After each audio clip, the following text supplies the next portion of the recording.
Good evening. I would encourage you to find seats. I know there are a couple of people still signing in, but given that we're probably going to be here for a little while, we might as well get some of the preliminaries out of the way while they're still signing in.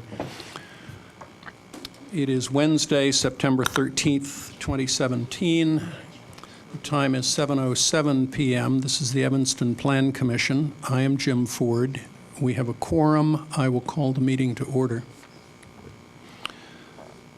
You have the agenda in front of you. Commissioners, are there changes or additions to be made to the agenda? Hearing none, the agenda will stand. You have the minutes of the meeting of August 9th. Are there additions or corrections to be made to the minutes?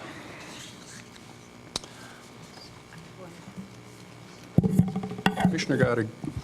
On page 3 of 5, under the first bulleted item, be in the range of $1,500 for a studio to 3-bedroom. I think you meant to say it would start at $1,500 for a studio and range up to 3 bedrooms. I don't think we're saying $1,500 for a studio and $1,500 for a 3-bedroom. I interpreted it that way. I believe what the applicant said was that the approximate rent would be $1,500 for a studio. I believe you did not specify a number at the upper end. Is that correct? Okay. So if we could just say would start at $1,500. Would start at? Okay, and range up. All right.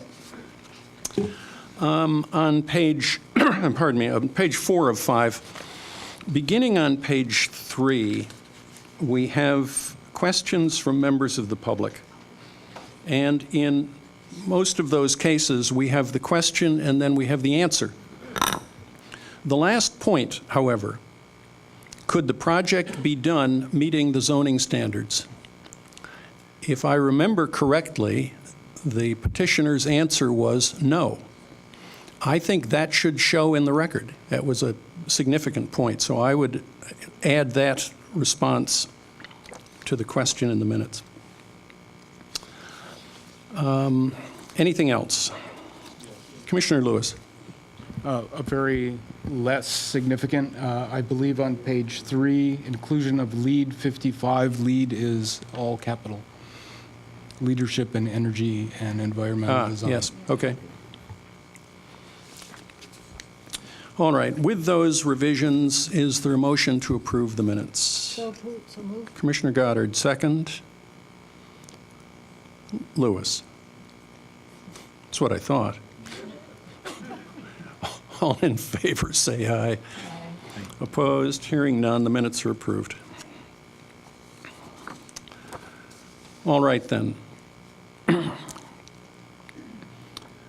We come to the main business of the evening. Case number 17-PLND-0052, a request for a planned development at 1454 to 1508 Sherman Avenue. This is a continuation of a hearing that we began in September. So our process will be slightly shorter. Let me just reiterate that our purpose here tonight is to gather facts and information concerning the proposed development and to prepare a recommendation to City Council. The City Council is the final determiner on this proposal. Our recommendation may be for approval with conditions, or denial of the petition. We will go through in the following order. The petitioner has made some revisions to the proposal, and we will ask him to present those. 10 minutes if you can do it. We will then allow time for members of the commission to ask questions with respect to the revisions, only the revisions. We will allow an opportunity for members of the public to ask questions about the revisions, only the revisions. We will then continue on to public testimony, and we will begin that testimony with the person who requested the continuance, and then go on through first those people who signed in and did not speak at the last meeting, and then going on to people who have signed in to speak at this meeting. At the completion of public testimony, the petitioner may make a closing statement, staff may make a closing statement, and then we will proceed to deliberation. It is my hope that we will complete that deliberation and come to a conclusion tonight. With respect to public testimony, testimony will be limited to 3 minutes, and given the number of people who are here, I'm going to watch the clock pretty carefully on that. We respect the fact that each of you who wishes to speak has something important to say. We ask you to respect the fact that each of your neighbors who wishes to speak also has something important to say, and that you will leave each other some time to do that. If what you have to say repeats materially what someone before you has said, I would ask you simply to acknowledge that fact rather than to make the whole statement again. Testimony will be under oath. Those of you who were placed under oath at the last meeting are still under oath, but I will ask if there is anyone here who was not at the September meeting, who either intends to speak or expects to be asked to speak. I ask you to raise your right hand. You promise to tell the truth in this proceeding? Say, I do. Thank you.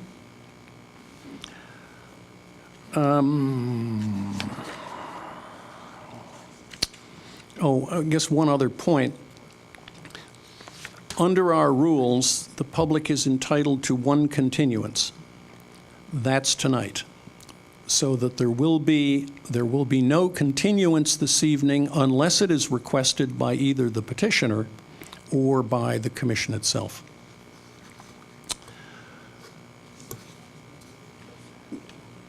With that, I think we can proceed. Ms. Pugh, Mr. Ewell, who's going to lead off? I'll start. Very tall person was here before. Good evening. Donna Pugh again with Foley and Lardner on behalf of the petitioner, Albion Residential.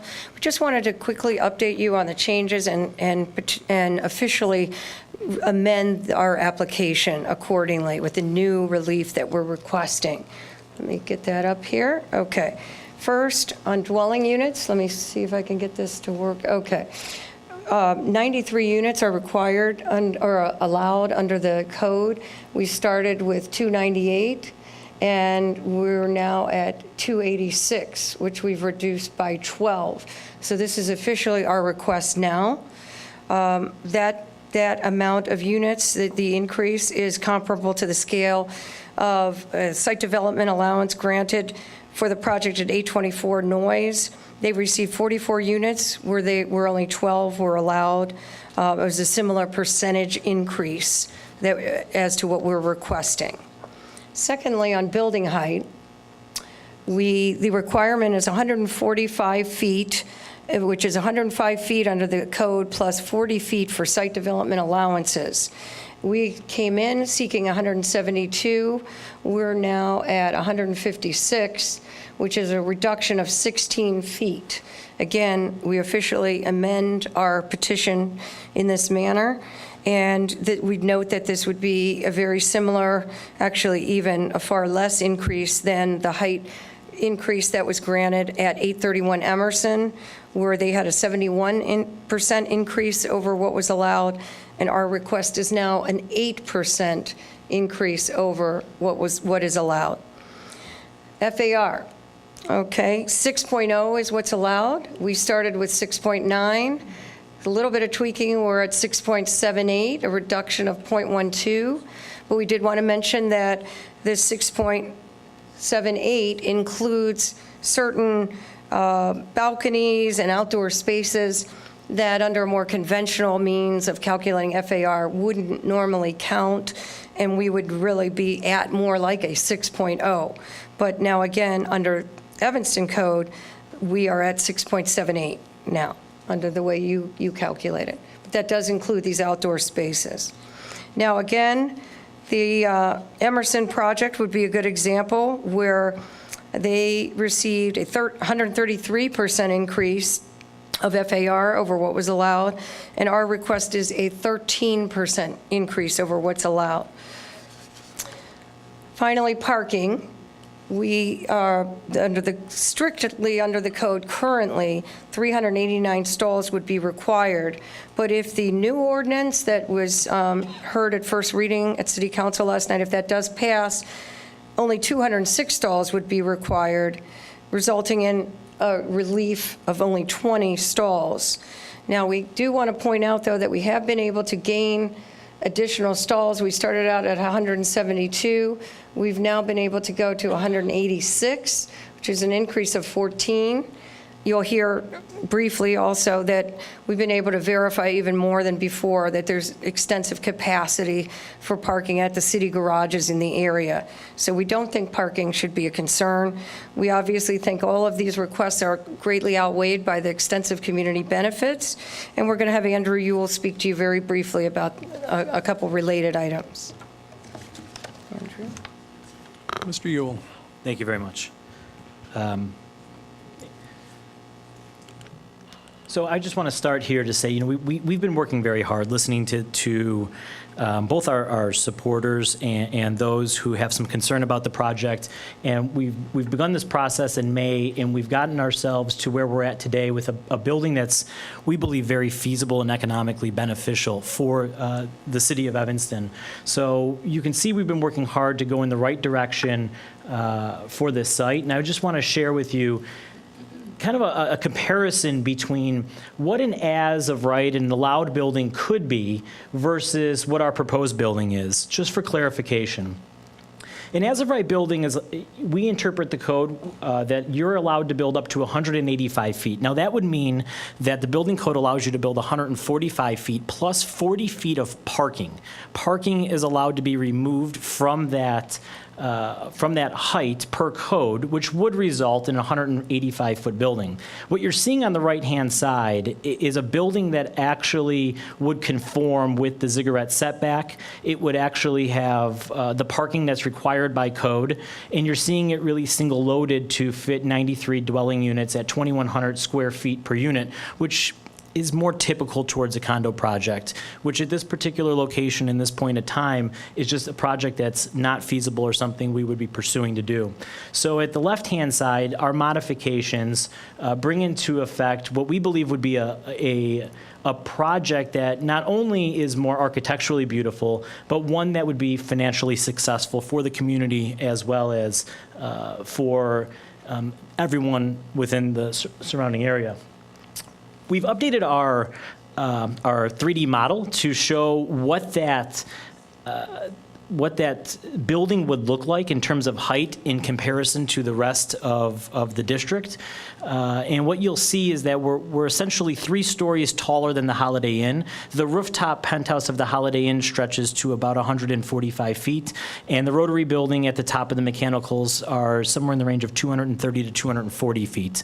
The top of our roof line is actually at 164 feet, and the top of our elevator mechanical penthouse overrun is 178. So we're really looking at a roof line of 164, but the rest of that height is required for us to apply for it. We wanted to talk quickly on parking occupancy. So we did a quick study with our parking consultant, and we worked with the village to understand from the public capacity, the 3 closest garage to us, how occupied are they? We were able to gather the statistics from the machine at 10 in the morning and 2 in the afternoon, and you can see the amount of stalls that are located just within a 2 to 3 block range of our proposed project. None of those are really breaking the threshold of a caution period. We're showing that our closest garage at Sherman Plaza has nearly 1,600 stalls.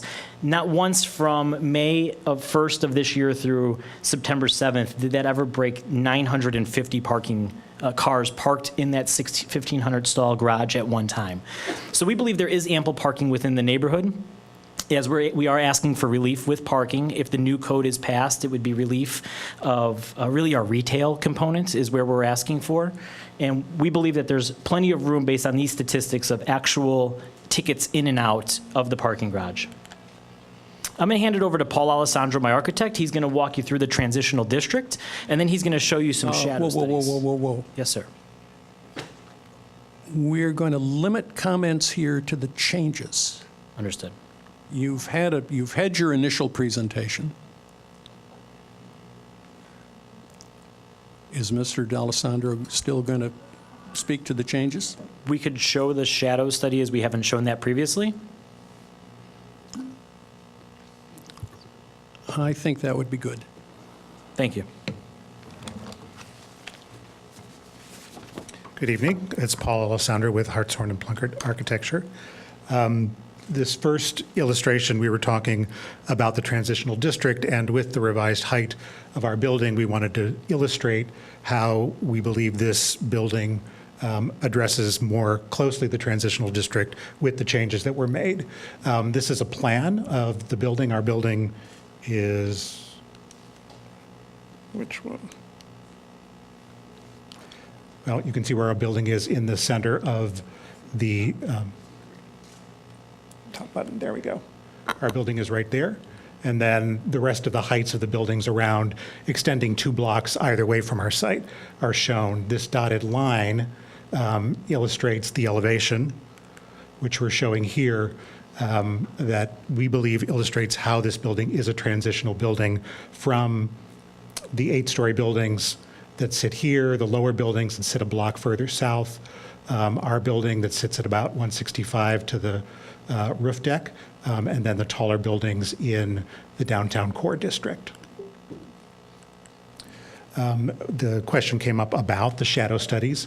So just quickly through these shadow studies, our building casts shadows predominantly on the tracks, on the roof of the building to our north, and on the parking deck of the Holiday Inn. So this shows the equinoxes in March and September. That's the shadow in the morning over the tracks. This is the shadow midday over the roof of the building adjacent to us.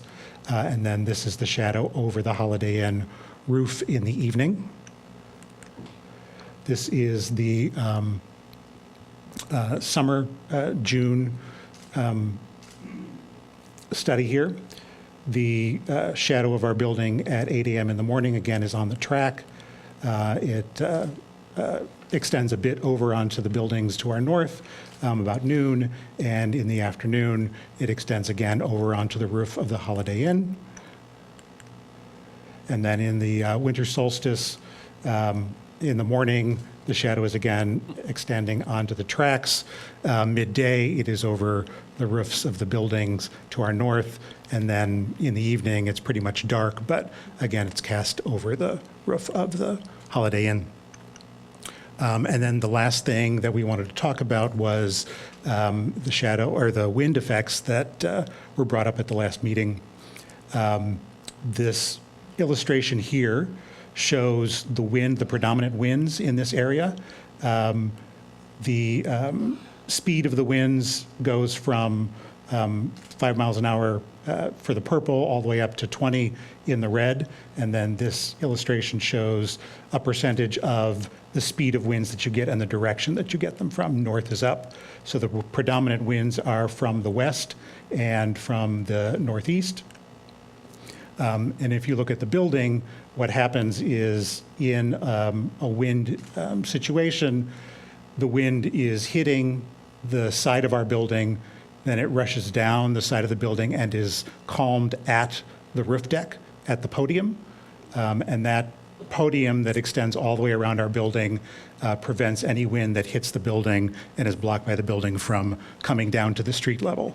And the predominant winds, which are on the west, are blocked by our building, which puts less wind onto the street and puts most of the wind onto the tracks and the alley.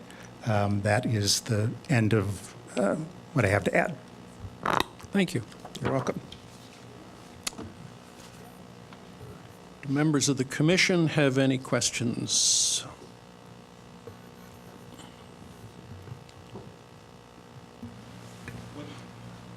Commissioner Pigozzi? When were these latest changes made available?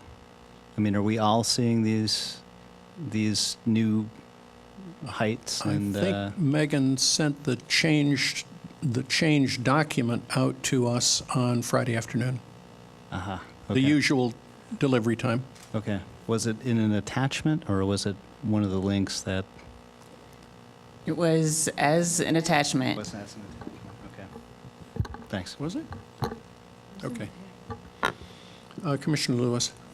I have a question for staff. Can you verify the statement that they presented a comparable as-right building? Can you verify that 185 feet is allowable by right on that, and that they're under that by right number? I mean, Speaking in terms of the zoning, 185 feet is accurate, but that does include a maximum of 4 stories of parking, which in the downtown districts, we do not include. So if they were to provide 4 stories of parking, or a maximum of 40 feet, whichever happens to be less, then that would not be included in the maximum height. If we exclude the parking, then it would be 145 feet. okay, but, so this building has 2 stories of parking Right. that gets That's- excluded from Right. the height calculation? Right. Megan, unless the staff memo has been changed, what I have in your summary of the requested site developments is a maximum permitted building height of 105 feet with an addition of 40, which would make a maximum of 145. Somewhere we've got a discrepancy. Where's the discrepancy? Right, that is with the site development allowance, if we have additional height that is allowed due to a planned development. Well, we've got the additional parking. But what you're saying is that there are additional development allowances that are available? The 40 feet that is in that, I know about the 40 feet. Right. That's parking, right, but that's all. Then I don't understand the difference between 145 and 185.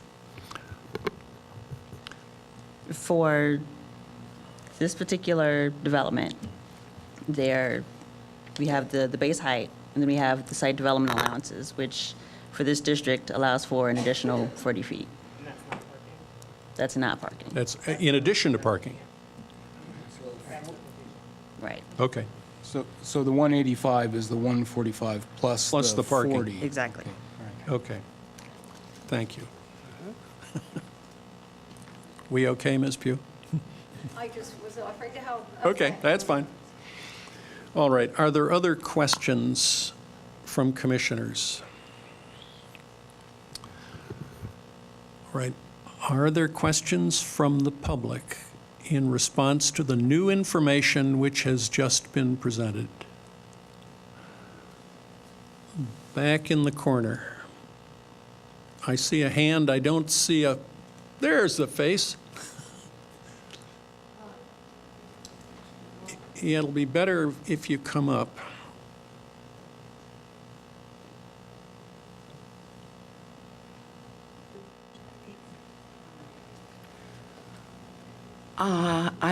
I live at the corner of Lake and Elmwood. I'm a block away from here, from the proposed. I'll speak later, but my question is for the architect who was talking about the shadows that are being cast. I wondered if he was aware where the Holiday Inn swimming pool was located. I'm going to take that as an argumentative question. Okay, I'm done. Yes, sir.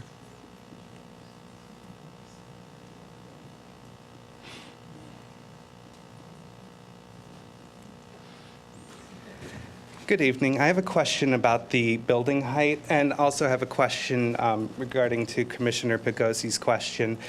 He asked if these documents were if these documents were available on Friday when they were sent out.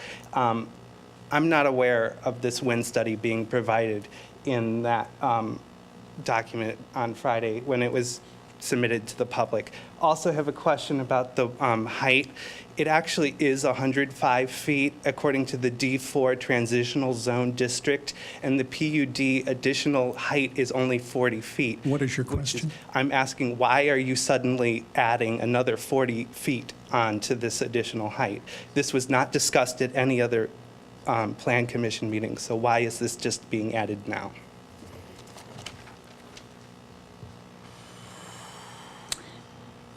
The additional 40 feet for parking is not just being added. That is a standard requirement or incentive, if you want to call it, within our downtown zoning districts. That's always in place. If there is a development or proposal that has certain levels of parking that are at least 75% dedicated to parking, then for zoning purposes, we do not count those particular floors within the calculation for height. So the 145 speaks to the base height plus the 40 feet additional for the site development allowance. The additional 40 feet for parking is if they were to provide 4 stories or 40 additional feet of height for the parking. But that's how it's been in place. Floors of parking, that's only 20 feet. So that's 165, not 185. Right, and that's the site development allowance that they are requesting for this. But they are still Sir, requesting. sir, you've asked the question, she's answered.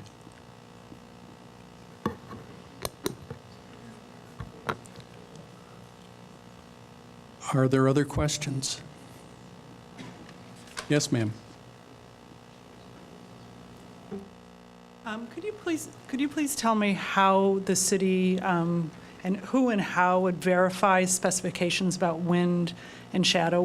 How do you all go about to verify these specifications that the developer presented this evening? Scott, do you want to respond to that one?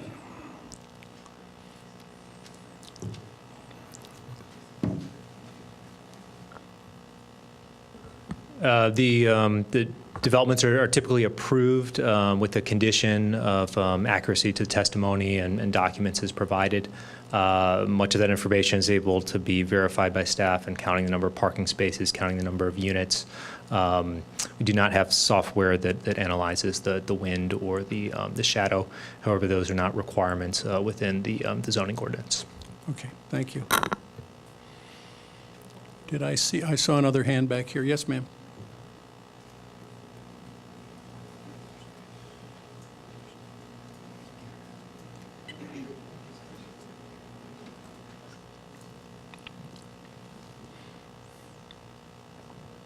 Hi, they say the building is now 157 feet, and I wonder how they lowered the building. Did you lose a story or the mechanicals, or the update was lower? Second of all, I agree the entire time from the Economic Committee to the DAPR to now, even in their materials, they've been talking about 145 feet. So this is a new, I just also want to reiterate that question because this is the first time we've been talking about 185 feet. Thank you. Thank you. On the question, how did you achieve the shrinkage?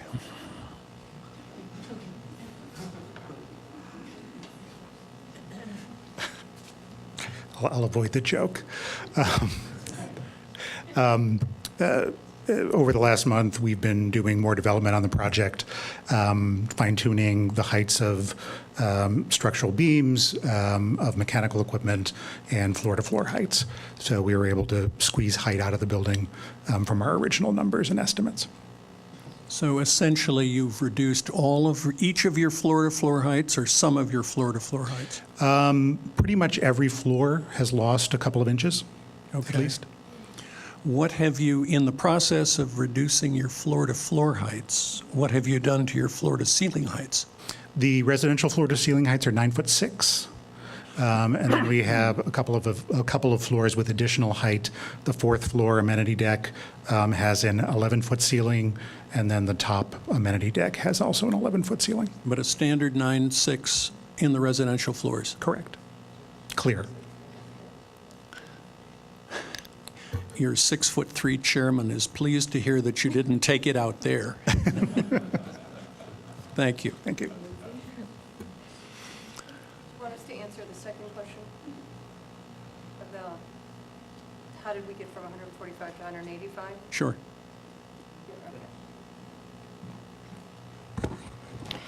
So it's not that we've gotten from 145 to 185. 145 is the requirement, and that we're seeking relief from that. But we are now demonstrating what could be built as of right in a completely different configuration that would meet all the requirements. It just wouldn't be as good a building and wouldn't be marketable and practical. But it could be done and complies completely with the law with no relief. But it's like, as I say, the building doesn't work, but it could be a 185-foot tall building with 4 floors of parking, 40 feet back, meet the ziggurat setback, meet all the other criteria, and it would comply with law, and it would be as of right. So we didn't go to 185 feet. We're just demonstrating, in theory, what could be built and still comply with the law. Now, while you're there, though, you spoke in the table that you presented earlier of the changes. You speak of 156-foot zoning height. No, I think 156 is, yes, it really should say building height. I meant to. And what's building height? Building Okay. height is 56. Oh, the actual building, is that? Yeah, okay. Do you want to speak about the parapet? And there's some technicalities involved in that? Okay. Architectural technicalities. I understand. The zoning height to the top of the building, not the zoning height, the actual building height to the top of the building is 177'6". That's the top of the mechanicals. That's the top of the mechanicals. Minus the parking height, we're Yes. at 156. Right. So that's the zoning height. And then the height to the top of the top floor before the mechanical setback is 165. 165. Thank you.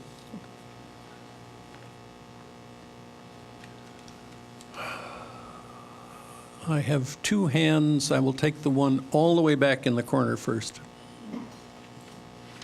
If the person with the other question wants to queue up, it will save you time walking up when this question is finished.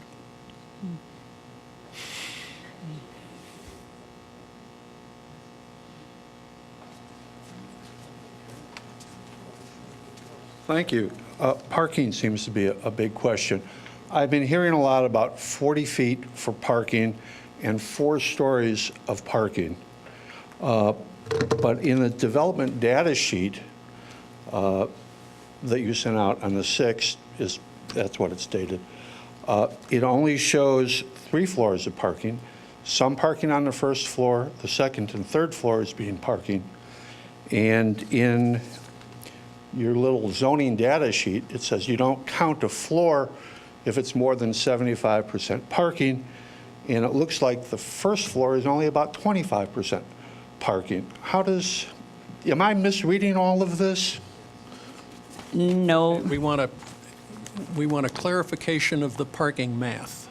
Yes? Yes, I mean, Okay. is there 4 floors or 3 floors?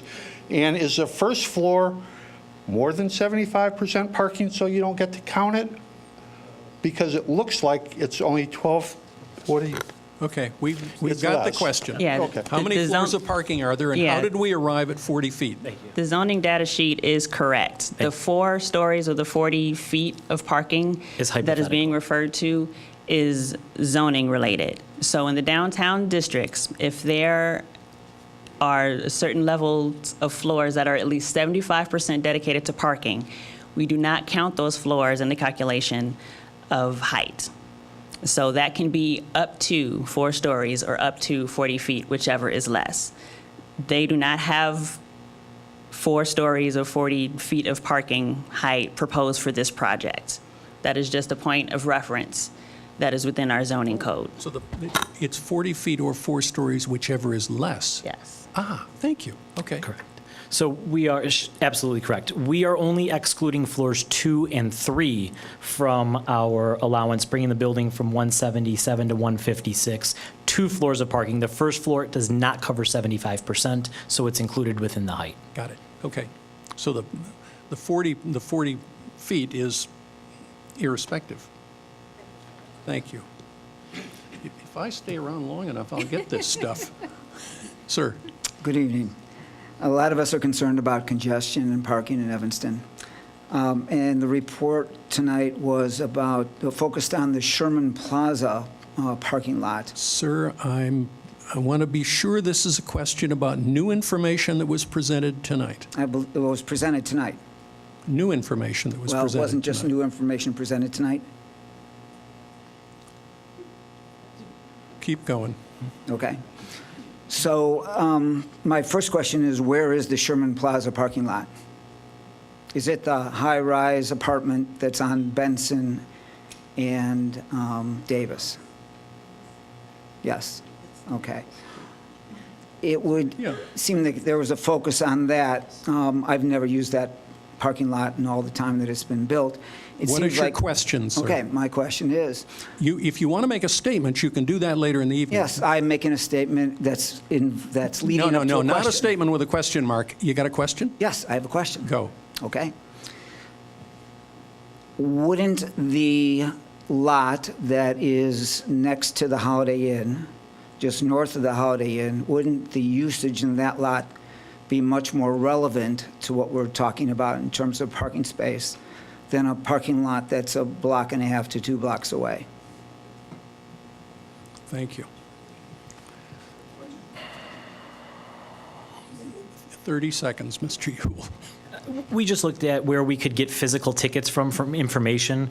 I don't have that owner's particular information on that parking deck, so we used 3 public garages. We were able to easily access information in the neighborhood. Got it. Thank you. Okay.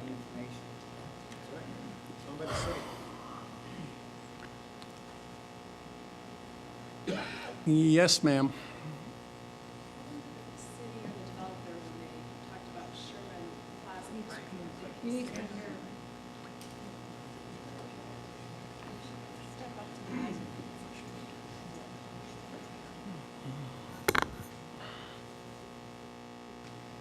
I wondered if the developers were aware that a Target is coming and into that Sherman Plaza, and that parking lot is going to be, I imagine, full of Target customers. So I just wanted to see if the city and the developer can account for that. Thanks. I don't think it's the developer's responsibility to take account of that. He's got to do the analysis at the point when he does it, which is now. Are there other questions?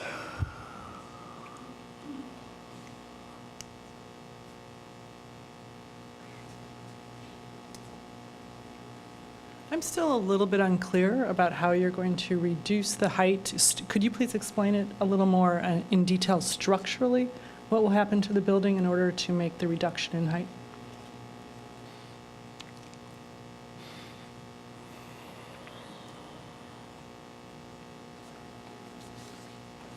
We made certain assumptions in the original presentation based on some planning numbers that we use typically for the heights of mechanical equipment and the heights of, or the thickness of floor slabs. As we've done further work and refined the structure, we were able to maximize the efficiency of the structure and take height out of it.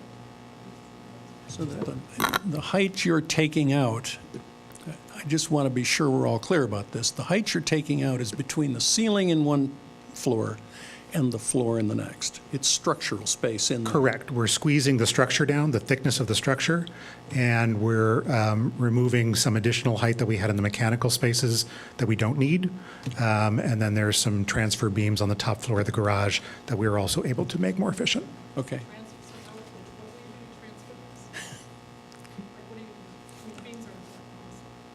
We were able to make them more efficient and thinner. So, Mr. Ford, This sounds a little, I'm not going, just for clarity, Commissioner Pigozzi. the floor-to-floor height has remained the same? The floor-to-floor height, Between the units and the tower? The overall floor-to-floor height? Yeah, your typical floor-to-floor height and your. From the original plan, I think we've reduced the floor-to-floor height 2 inches.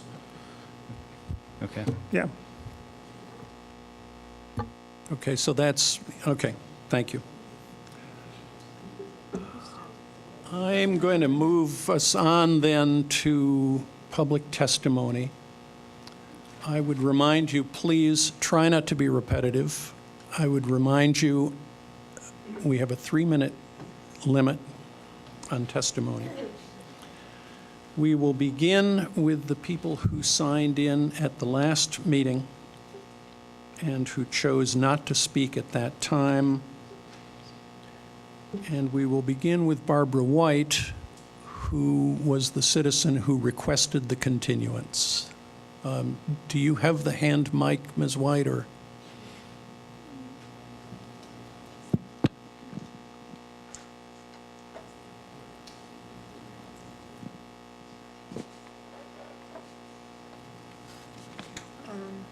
My name is Barbara White, and I live at 1501 Oak Is the mic on? Avenue. Is it working?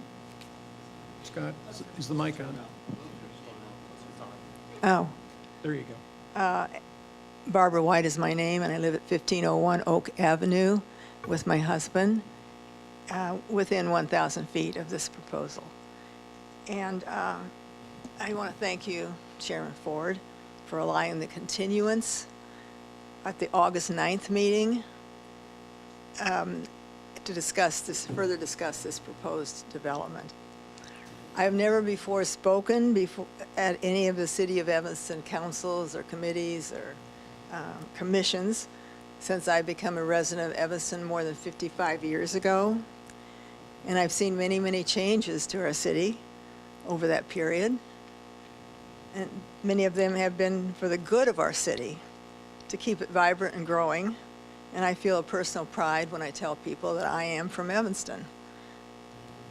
Now I feel I must speak out strongly to oppose this development on Sherman Avenue, which would permanently change the character of my neighborhood. This high-rise would be misplaced in that setting, I believe. It's alarming to me to realize this could happen without pertinent studies of how Evanston would be impacted in the long term. And I wonder who may be thinking long-range about our infrastructure, about traffic congestion, the environment, or rising rents. And I wonder if Evanston could sustain more high rent for storefronts. I've noticed so many vacant stores in our downtown Evanston. I love my town. As I roll around Evanston on my scooter, the joy I feel is slipping away. I now have to hold my straw hat so it won't blow off my head as I pass by the high buildings that create wind and shadows. These are just some of my concerns that leave me uneasy about this proposed development, as well as the many developments that I see coming to Evanston. If the zoning variances are allowed to be overridden for Albion, this building would not only be out of scale with the surrounding neighborhood, but would set an irreversible precedent that would continue to change the character and charm of Evanston for generations to come. Other folks will speak tonight, may cite their rebuttals using facts and figures, but I am speaking from the heart. I'm appealing to the Plan Commission to decide that this development will not fit in my neighborhood. It does not fit with the spirit of the town that I have loved for almost 6 decades. I am registering my position as totally opposed. Thank you.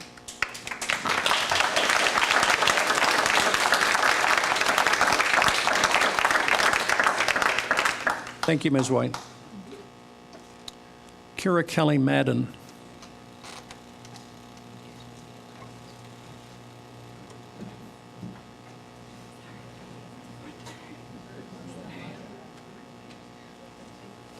Ms. Madden, you should have sat closer to the aisle. Yes. Put my gym shoes on. Well, there are quite a few angles that I can argue against the Albion building, from the impact on neighbors, the neighborhood, the oversaturation of luxury, micro, high rises and their collective impact, the city not following the master plans, including the 2009 downtown plan, and architectural issues, as well as the affordability crunch that this could put us in. However, I know the primary concern of the Plan Commission is zoning and plan developments. So I would like to say that Albion has requested zoning variances that they say are only very slightly above what would be typical for a D4 transitional zoned area. I quote, "The density of the building itself is not far off from what is allowed by code." In their plan, they say they are in substantial compliance, including the Evanston zoning ordinance, and compatible with the surrounding downtown development in terms of height, bulk, and scale. I understand the developers are telling the city and the people this, but I thought it would be instructive to read how the former chairman of the Evanston Zoning Board of Appeals, who's a zoning attorney and who had been put in charge of evaluating zoning for the best interests of Evanston, how he evaluates the plan. And this is a letter that he has written. And I quote, "I am a former chairman of the Evanston Zoning Board of Appeals, and this is the first time since my retirement from the zoning board that I felt compelled to publicly oppose any proposal for construction in Evanston. I vehemently oppose the proposal for the 287-unit rental building on Sherman Avenue. The proposed building site is in a D4 transition district with zoning requirements specifically geared towards creating a transition between the height and mass of the core downtown and the residential areas. The proposed building is the antithesis of a transition. It continues the mass of the Rotary Building, which I'd like to say is in the D3 downtown district, into the D4 district, which is, again, a transitional district. The combination of variances being sought for height, floor area ratio, the ziggurat setback, and for everyone else who probably doesn't know what that means a 40-foot setback from the third floor to the top, would enable the developer to build a structure that's more than double the volume of what could be built on this property if the requirements were complied with. This is not a variation, this is an obliteration of zoning code. The proposed building also violates the expressed intent to create pedestrian-friendly walkways among our most important pedestrian streets. Instead, over half of the building's frontage on Sherman Avenue, again, that's the ziggurat, would not be set back as required to preserve the pedestrian-friendly streetscape. I urge you to vote against this proposal. I thank you for your service to the city, but I also want to remind you about your responsibility you volunteered for to protect the city from overdevelopment. If you approve this building and it gets built, it will become a monument to your failure to protect our city, a very massive monument that you and many generations after you will regularly revisit. This is not a legacy we should be leaving from our years of service to our community. Sincerely yours, Seth Weinberger."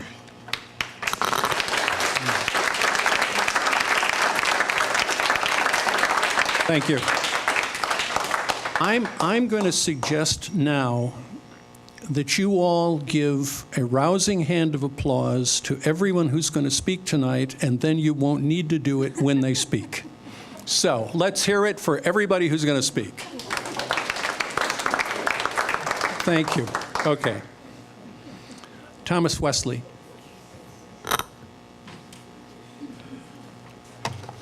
Hi, members of the Plan Commission. My name is Thomas Wesley. I'm a designer, Evanston resident, and homeowner for the past 10 years.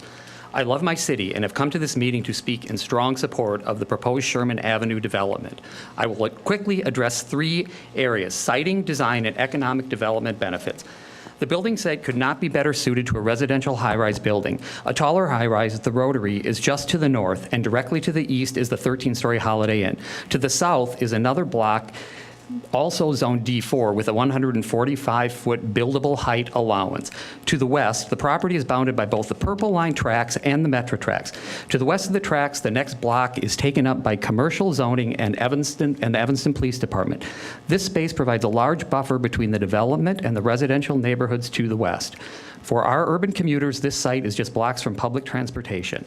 The variance requested by the developer versus the economic growth potential seem reasonable to this homeowner. When it comes to building design, we all have an opinion on what we like and do not like. But without a question, this building is good, if not great design. As a design professional and architecture buff, I think this is a beautiful building, bold and modern, but with a reference to the past. The 3-story brick base is reminiscent of the couple of remaining vintage buildings to the north and across the street. The windows on this portion sensitively play off the existing vintage storefronts. On the top of this 3-story portion is green space for the tenants. This green room provides a softening transition between the base and the apartment section above, creating a human scale to the building. Setting the upper portion at an angle is a wonderful idea and accomplishes 3 goals. It pays deference to the train tracks angling behind the building, it adds interest to the building facade, and reduces the canyon wall effect that makes so many buildings unwelcoming. The undulating facade and broken-up window panes soften the building and add interest.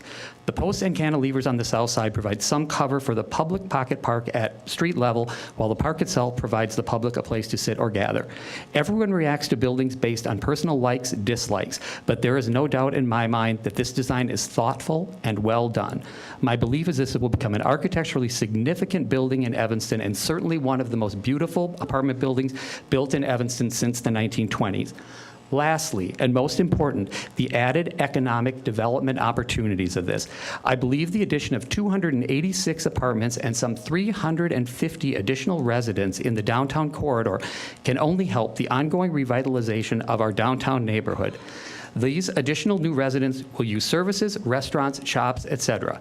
To quote Dan Kelch, the owner of Lulu's, Taco Diablo, and Five and Dime, from the September 8th Evanston Now, quote, "Each person is going to eat close to 1,100 meals per year, representing that many additional opportunities for downtown restaurants to increase their business," unquote. By my math, that means almost 385,000 business opportunities for restaurant owners each year. Add this to the additional retail business opportunities used by our new neighbors for goods and services, and this is a significant boost to our downtown economy. The additional property tax is estimated to be $1 million annually, can only help our city's budget and our schools.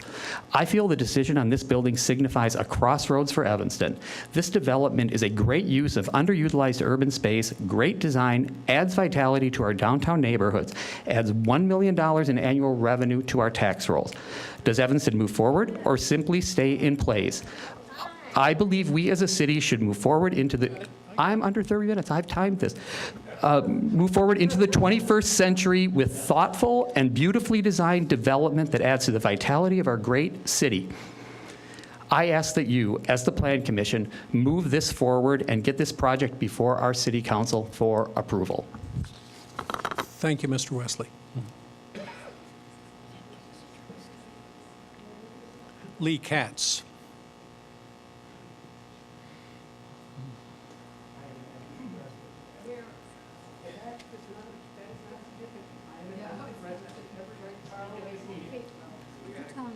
Hi. Hey, Point of folks. order. Point of order. Thank you. Mr. Hi. Katz. My name is Lee Katz. I've been an Evanston resident since 1978, an Evanston businessman since 1971. I live right behind the Civic Center, but I own also, with my partner, the property on the west side of the tracks from Lake Street to Greenwood on Sherman Avenue. So we're directly impacted by what goes on with this building. I would like to speak in favor of this building. I think that there's a lot of misconceptions and distortions about what goes on with this building. First, there's people talking about it being for, I was told here in the hallway, for ritzy, rich people. Well, at $1,500, that's appropriate for a $60,000 income approximately. A current college graduate in Evanston or in Chicago in the IT business, in the design business, in the whatever business you want to call it, starts at somewhere between $40,000 and $60,000 a year. In the IT business, they start at $70,000, $75,000. So the affordability is very much right in line at that 25 to 30% range for a new college graduate with a job living in Evanston. Right? It's not expensive, it's not ritzy, it's just a normal rent, because that's what rents are today. Parking. There's been a lot of talk about parking, and this building has a parking ratio, I think, of 0.6, 0.65, 0.58. The city has a new study.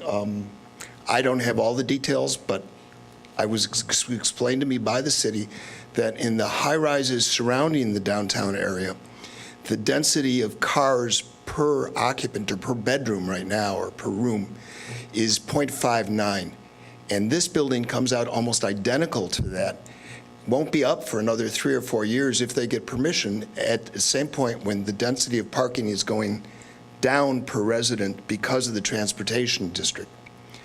So parking isn't the problem that it's made out to be. We're not getting people but with 1.5 cars per unit putting 400 cars here. We're more likely to have, with 286 units, something like 130 cars when they've got 150 or 60 spaces. The other thing is the economic viability of the block. The block no longer functions economically because it's at a best use basis, the taxes are too high for Tommy Nevins, they're too high for Prairie Moon. We have a lot of vacancies, not because people don't want to spend money and just because of the internet. I'm very familiar with the internet because my 2 stores have to deal with it on a daily basis. We have a big problem because the taxes are so high. If you look at 27% of the best use income that would be produced on a piece of property and you tax it like that, the taxes are like they are with Nevins in the $100,000 range. All right? They can't make money. Mr. Katz, we're coming up on 3 minutes here. You got it. That's what I had. I think that the building is a great, great plus. So thank you. Thanks.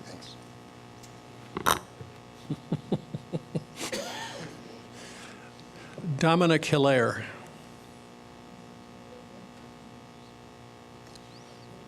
Okay. Carl Henshaw or Henshak? Okay. Galen Immersion.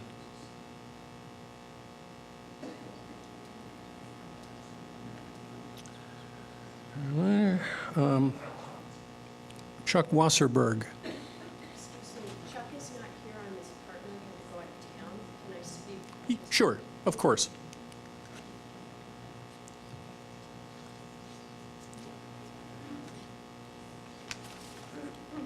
And your name is? My name is Tricia Connolly. I live at 908 Greenwood, and I am located within 1,000 feet of the proposed Albion development. What I'd like to say is that one of the concerns I have is about affordability. And the city of Evanston's been focusing and prioritizing building extremely expensive luxury rentals. Meanwhile, we as a city have also recognized that affordability is one of our biggest challenges. According to my count, this is the city's 12th luxury rental development, 10 of them being high-rises. Another micro-luxury high-rise as big as the Albion is still to be built at 831 Emerson, plus 2 to 3 mid-size luxury buildings. Rents at the places that Albion compares itself to are extremely expensive, as much as $1,900 for a micro studio, based on 333 square feet to 450 square feet of space, all the way up to $4,300 for a 3-bedroom. Jim Schwartz of Oak Park, who was also fighting their Albion in Oak Park, articulated the argument so well that we are going to borrow it with permission. Incidentally, I want to note that Oak Park's Plan Commission voted down their building. So I quote, "There are many citizen concerns about the proposed new Albion development. I agree with all those concerns, but I want to focus on a particular concern that I feel stands out beyond any of those. The impact of excessive high-rise development will have on our residents. Literally, who are going to be the people able to afford to live in these units, and who will not? In analyzing the prospective effects of the Albion building on affordability, we can look at numbers associated with the average rent of buildings that Albion compares itself to. As we do not yet know the rental costs for the Albion, even though we should be comparing Albion to the newest and most expensive buildings like Centrum, Evanston, and E2, we're choosing an average of all buildings. We can assume that there will be similarities. The median cost for available luxury apartments is $2,426 per month, up to $3,046 at buildings like E2. Using the rule of thumb that you should not spend more than 30% of your income on housing, a household would need an income of $97,040 per year to live there. Check my math. And if the average rent is on par with E2, a household would have to make $121,840. This is in the context of a city where the median household income is $70,041. An average Evanston resident, let alone a household, could not reasonably hope to live in the Albion or any of these luxury high-rises. Is this the kind of future for a community we want to invest in? And Evanston, where many of our current residents would not be able to afford to live in the housing being built for that future, where the rents are being driven even higher, and where local businesses will struggle against chains to afford space in the city's most visible commercial districts? I believe we simply must consider that in the United States of America, 30 seconds, Ms. income correlates with race. All right? So keep that in mind when you're deciding on this and other luxury rentals for Evanston. I am asking that you strongly oppose this project and really rethink who the community is that you're serving in such a project. Thank you for your time. Thank you.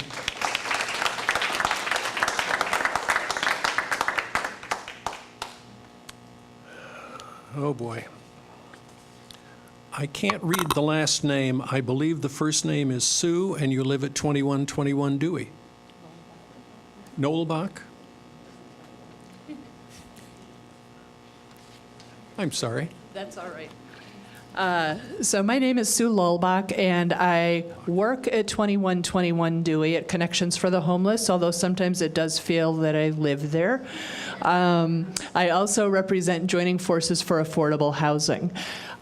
Regarding the planned development under discussion tonight, Joining Forces sent a letter to the Plan Commission stating our request that the Commission require Albion Residential to provide an equivalent alternative proposal under the Inclusionary Housing Ordinance that includes between 15 and 29 affordable units in addition to a payment to the Affordable Housing Fund. This letter was included in the packet for tonight. Since the last Plan Commission meeting, Joining Forces has also been communicating with Albion about their proposal as it relates to the Inclusionary Housing Ordinance. Albion has discussed ideas for an alternative proposal that would come closer to fulfilling our request for more affordable units on site.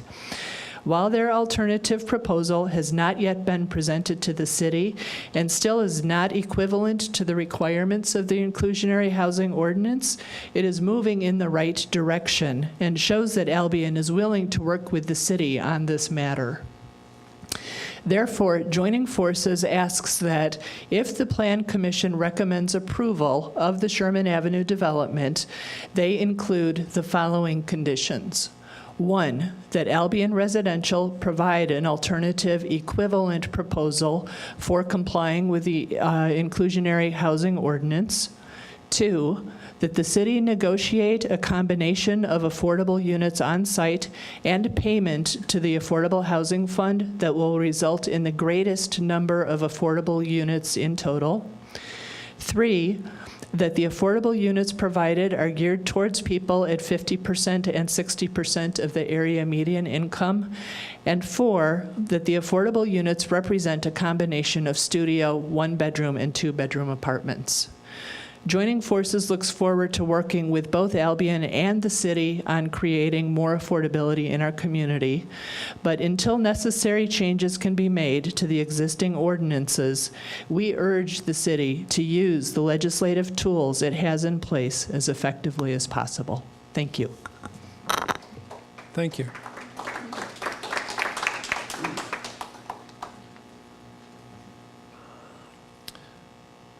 Sari Kadison Shapiro.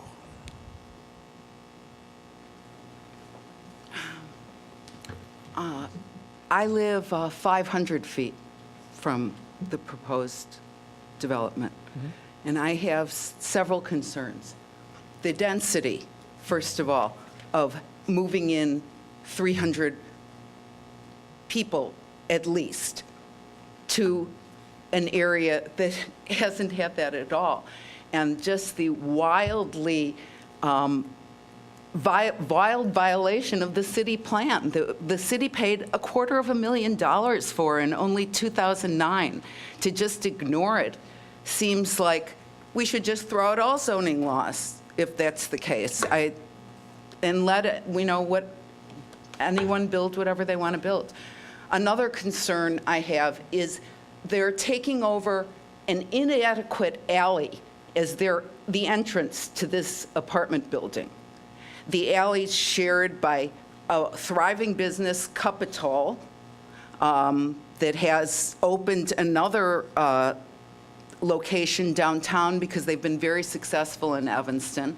The alley, I'm right near that alley, and big beer trucks that are, semis that aren't supposed to go through the residential neighborhoods, but go through the residential neighborhood because they go down Dempster and then go down Elmwood. They can't even fit in that alley to deliver beer to the, restaurants that are there. They have to park on the street and carry it into the alley. So this is going to be the access for moving in and out of the building for all these rental units. That's just crazy. I was not trying to be argumentative or even quiz the architect who spoke about the shadows, but he spoke about the shadows from the building falling on the roof of the Holiday Inn. The swimming pool is on the 3rd floor, the roof of the parking garage there. So that would have no afternoon sun whatsoever on the swimming pool. And I wouldn't like to stay at a hotel that had a swimming pool that had no sun on it at all. I really urge you to turn down this development because it violates the zoning in so many ways, by the number of people they want to move in, by the number of parking. The parking is terrible on our street, a block away, and we have 2-hour parking limits. And people violate them all the time because there's the police who, despite having 4 lots, they park their private cars there, they park their police cars there, they transfer things from. It's just, also, the Holiday Inn, someone had mentioned. 30 seconds, Okay. Ms. Cottison Yes, I know Shapiro. you're very strict with me. The Holiday Inn has parking there, but they have recently told all the store owners that they can't have monthly parking there. So the store owners are kind of strapped for looking for parking. I just wanted to add that. So there's a lot of aspects to this that really haven't been considered, I believe. Thank you. Thank you. Thank you.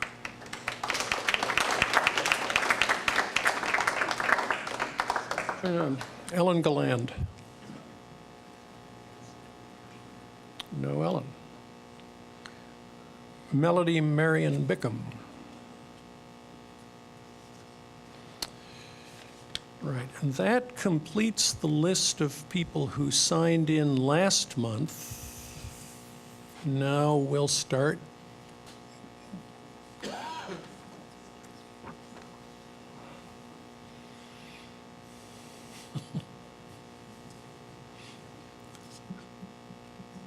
Oh, boy.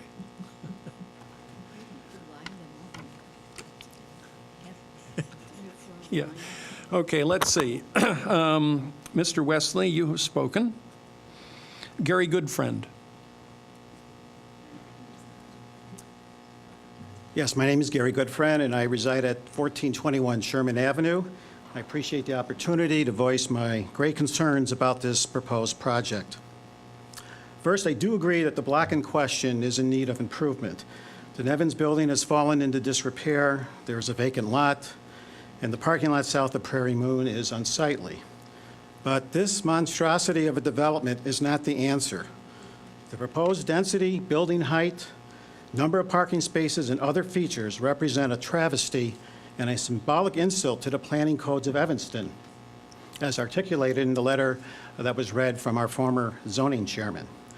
Why spend the time and investment to develop a comprehensive plan and adopt zoning regulations just to have developers seeking to make huge profits and request significant allowances?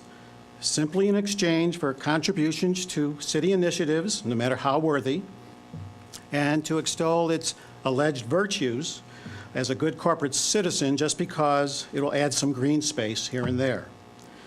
Now, I'm not naive. I know this type of give and take between local governments and developers is typical and often benefits both parties.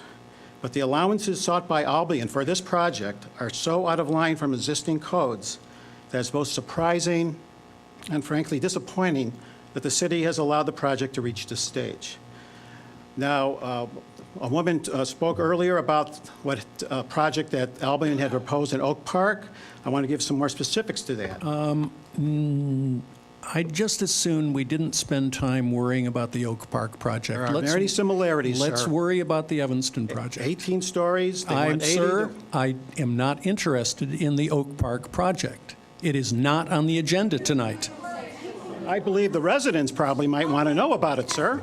No, the issue, you may well want to hear it. The issue tonight is the Albion project that is in Evanston. That is the only project that is on the agenda, and it is the only project in which we're going to take testimony. We are comparing other properties. No. Okay, well, wow, that's really something, sir. I am very surprised I'm not allowed to present that. Anyway, it was voted down by the Plan Commission, and there was compromise requested, and the Albion president... Wait a minute, are we talking about Oak Park here? Oh, I'm sorry. I missed my paragraph, my reading there. Okay. I could go on. You're close to 3 minutes, sir. I don't believe so. Particularly, okay, I could go on, but I can't, unfortunately. But my greatest concern is about the extreme shortage of parking proposed.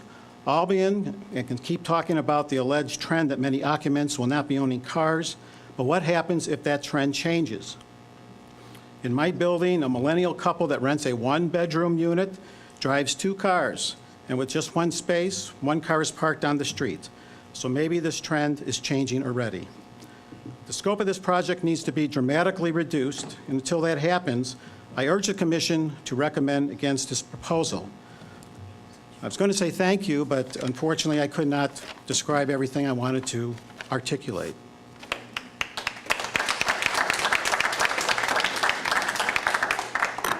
Thank you, Mr. Goodfriend. Let's see, Ms. Lilbach, you have spoken. Tracy McKeithen.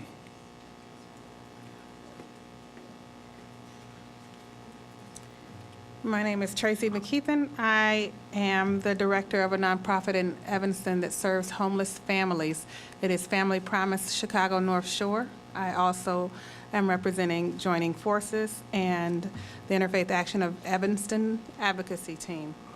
I am here, I don't want to, like you asked, talk about what Sue Lilbach talked about already, but I do want to stress the need for affordable units, and that if Albion Development is working within the IHO, that they look to set aside the most affordable units instead of paying into the fund. Thank you. Thank you. Ms. Lilbach, you had 4 or 5 very specific points. And I believe what you said was, if we were to attach conditions, you would like us to consider those. I said if you were to make a recommendation to approve this development, that those conditions be attached. Then we should have a copy of those, just in case, okay? Chris Pappas.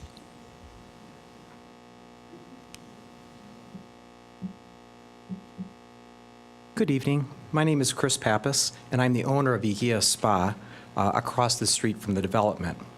I'm here to express several concerns I have with the proposed building. My concerns fall into 2 different categories, some of which have already been touched upon, but I want to talk about it more from a business's perspective. The first is the detrimental impact on parking for clients and employees. This past summer has already been incredibly challenging from a parking perspective. Simultaneous road construction on Chicago Avenue, Sherman Avenue, and the closure at the same time of the parking facility in the Rotary International Building combined to make it a great challenge for our clients and employees to A, get to work, or B, for clients to be able to get to their appointments on time. With the proposed facility being constructed right across the street from us, and with the construction period lasting for 2 years, I'm extremely concerned that as a small business owner, at having my clients and employees being adversely impacted with yet another, apparently more significant parking challenge.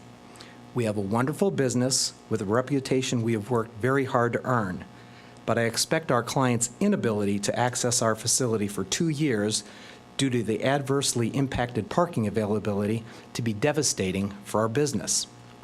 Thought to consider? Is there any way to apportion parking to businesses such as mine and other local businesses that would be adversely impacted? Just a suggestion. I really believe we need to have a high level of confidence that parking will be available for our clients and employees during this 2-year construction period. Concern number 2, the noise impact from the construction will adversely impact our quiet and calm spa environment to which our clients have become accustomed and which they expect. Needless to say, a lengthy period of demolition, followed by an extended period of new construction, will necessarily come with a tremendous amount of noise. I understand the construction process.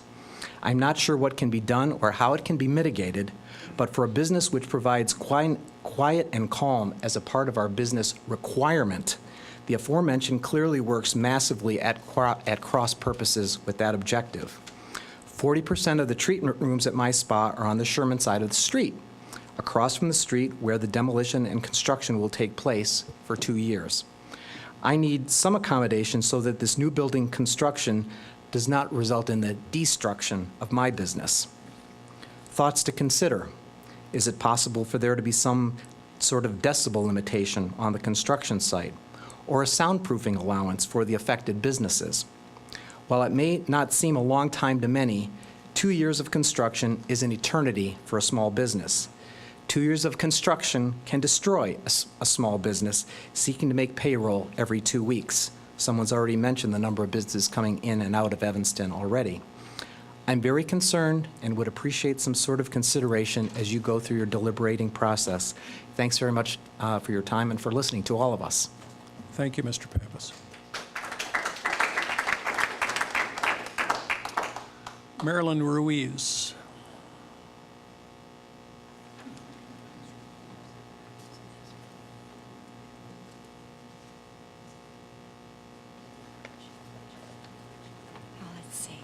Let me lower this for a moment. Good evening, Planning Commission and friends and neighbors of mine here in Evanston.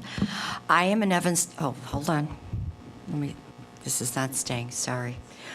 I'm here as an Evanston resident since 1975, and I've seen the ups and downs of economic development here in Evanston. I've also been the proud owner of 2 businesses that have been in Evanston, and I also have to note that I was Businesswoman of the Year in 1995 by the Business and Professional Women of the North Shore. I'm also here as someone who recognizes an opportunity when I see it, which is why I support the Albion project and urge the Plan Commission to approve it. I support the Albion project for several reasons.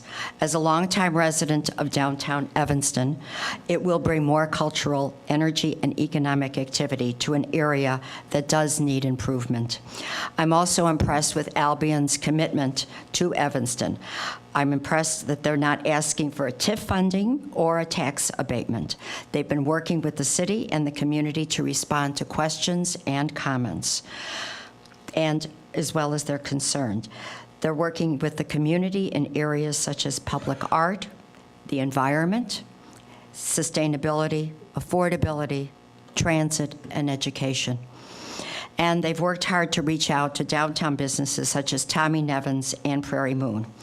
I realize what people like and don't like when it comes to design, and design is subjective, though I happen to like the design of the Albion. I've also seen downtown Evanston when it was virtually a ghost town, and I'm sure that many of us have seen that.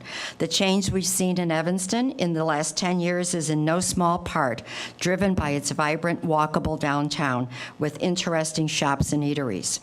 Also, I think what we seem to forget is that the downtown has become a neighborhood, and it happens to be my neighborhood. I live at 1580 Sherman Avenue, that controversial building many, many years ago that people did not want in downtown Evanston because it was going to change the culture of Evanston. Well, look what we have now. I'm very proud. Downtown Evanston is made up of people just like myself. I will repeat, downtown Evanston is my neighborhood. It's where I and my neighbors shop, eat, work, play.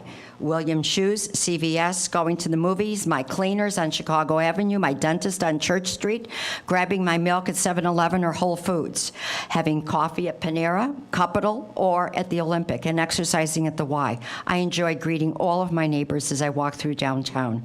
And the health of those businesses depends on foot traffic, not just on Friday and Saturday nights, but Sunday through Thursday. And yes, parking is difficult. Ask me. I live right in the middle, right across from Fountain Square. I encourage the Plan Commission to discuss the project Albion has proposed in detail, which is appropriate to all of the members of this commission. I also urge you to take a broader view about economic development in Evanston as you make your decision, and keep in mind the long-term perspective of how far we have come. Don't stop now. I look forward to greeting my Albion neighbors. Thank you very much for the time. Thank you, Ms. Ruiz.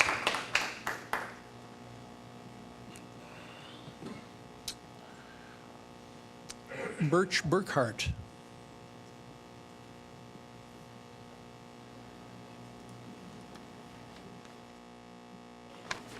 Hi. I'm representing both Interfaith Action of Evanston, I'm on the board, and its advocacy team, and joining forces.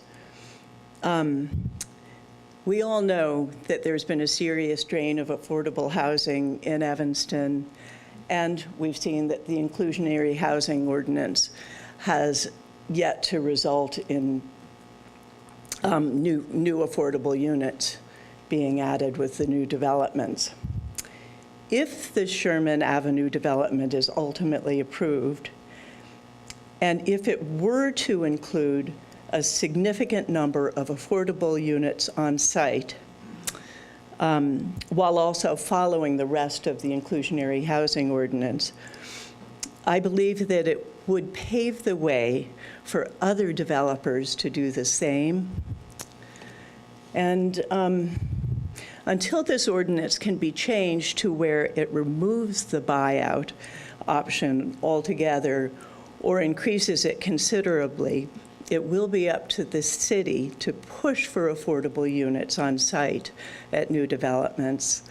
And so if that were something that we're pushed for, if this were approved or recommended to be moved on to the next step, it would set the right kind of precedent, and I wanted to invite you to include that in whatever recommendation you make, if you recommend the development. Thank you. Thank you, Ms. Burkhart.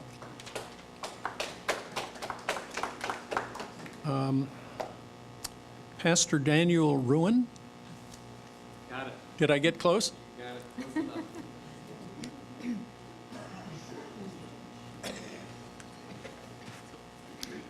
I'm Pastor Daniel Ruin of Grace Lutheran Church in Evanston, also representing Joining Forces and Interfaith Action Advocacy Team.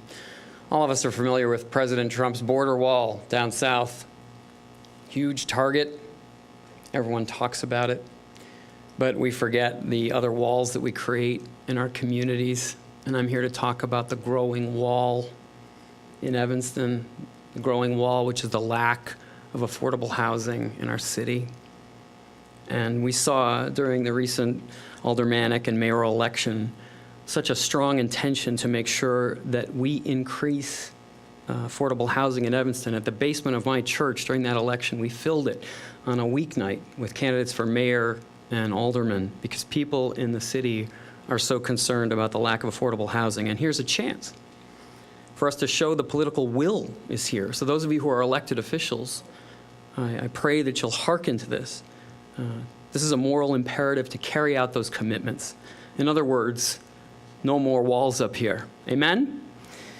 So we ask you to honor both the letter of the inclusionary housing ordinance along with its recent amendments and its intention by calling for the maximum number of affordable units possible and contributions to the Affordable Housing Fund for the shortfall. In summary, no more walls.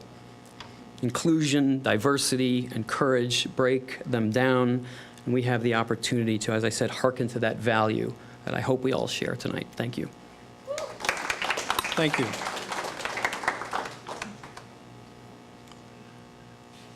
Pastor Michael Neighbors.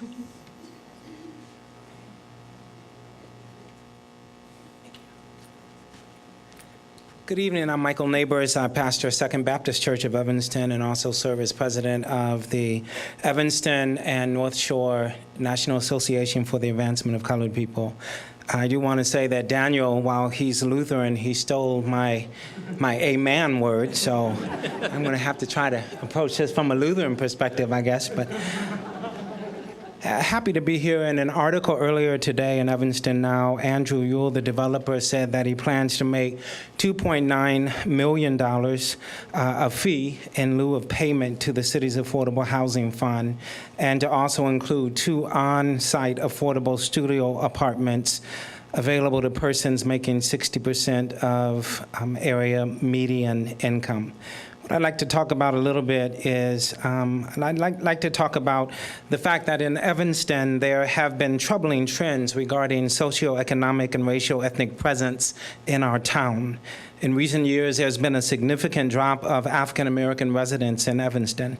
While there remains a rather robust presence of African Americans, it is troubling to note this downward trend, particularly with the upward trend of development projects like that proposed for tonight.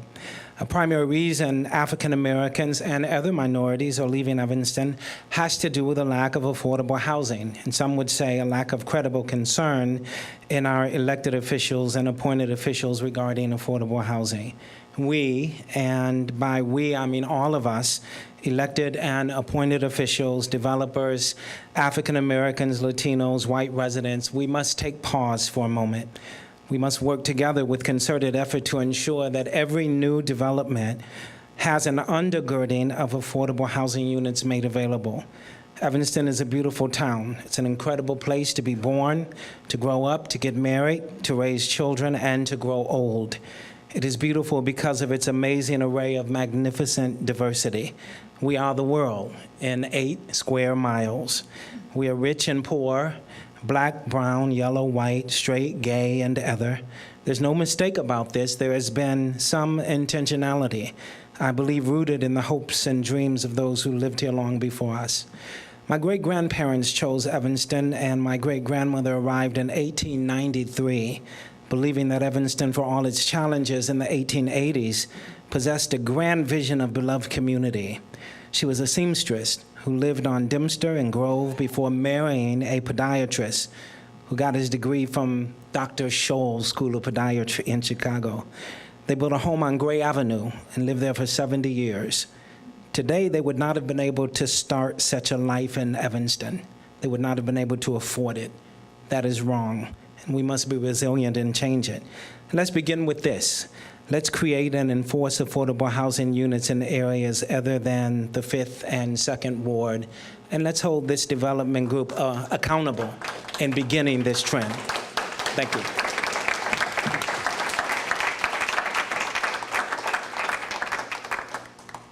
I want to thank you both. I have never wanted to tell a pastor to speed it up.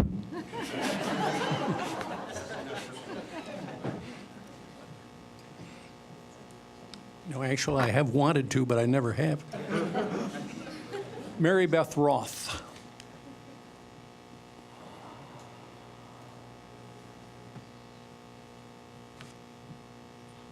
Good evening.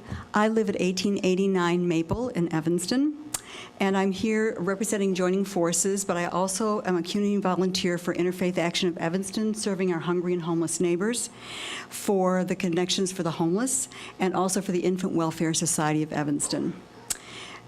If the Sherman development is approved, I join my voices with the people that have just recently spoken that I would like to see many more of the units in the building affordable as opposed to just paying the fee. We've spoken of, the Reverend just spoke of the diversity of our population, how important it is and how it creates the character of Evanston. But I would like to speak more specifically, if this proposal is approved, of the diversity of the affordable units that we hope will be offered. I think about the people that I serve during the week that I would love to have as my neighbors here in Evanston, and I think a lot of you would too, but they can't afford to live here. I think of 2 ETHS graduates, teenage parents who do not live together, but have their children in an early Head Start program here in Evanston, and are the most wonderful, loving, tender, firm, disciplining parents that one could imagine, with a darling 3-year-old son. I would like to see them be in this affordable housing and be able to move perhaps from a studio kind of a situation into a 1-bedroom as their income might improve, because of course they have jobs. I think about a couple in their 50s with a young son. They are Chicago residents. They work in restaurants at Old Orchard in the kitchen and as a waitress. One time, as I was closing one of the soup kitchens that I manage here in Evanston, I was trying to get the people out, time for the volunteers to eat and go home, and I started quoting Macbeth, because I'm a former English teacher, the soliloquy, tomorrow, and tomorrow creeps in this petty pace from day to day, trying to get them to improve their pace. And this gentleman with dreadlocks halfway down his back, a large man, at my elbow, starts to say this soliloquy along with me.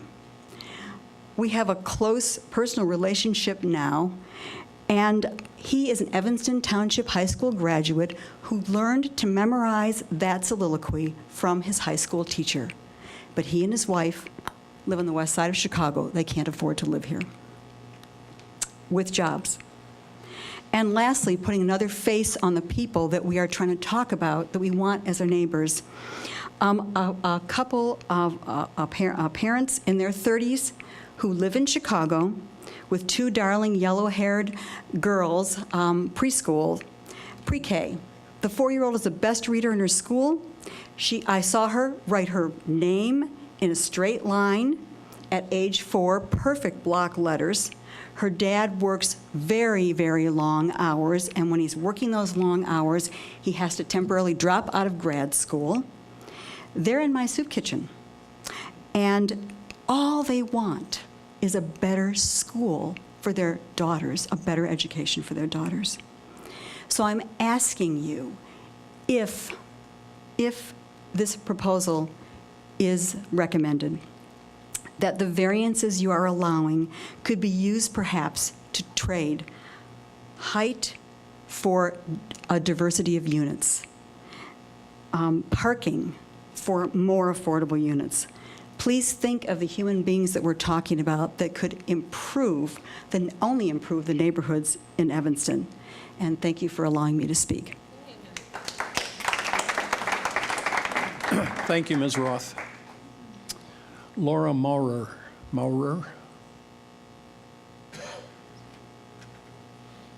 Okay. Let's see, Claire Kelly.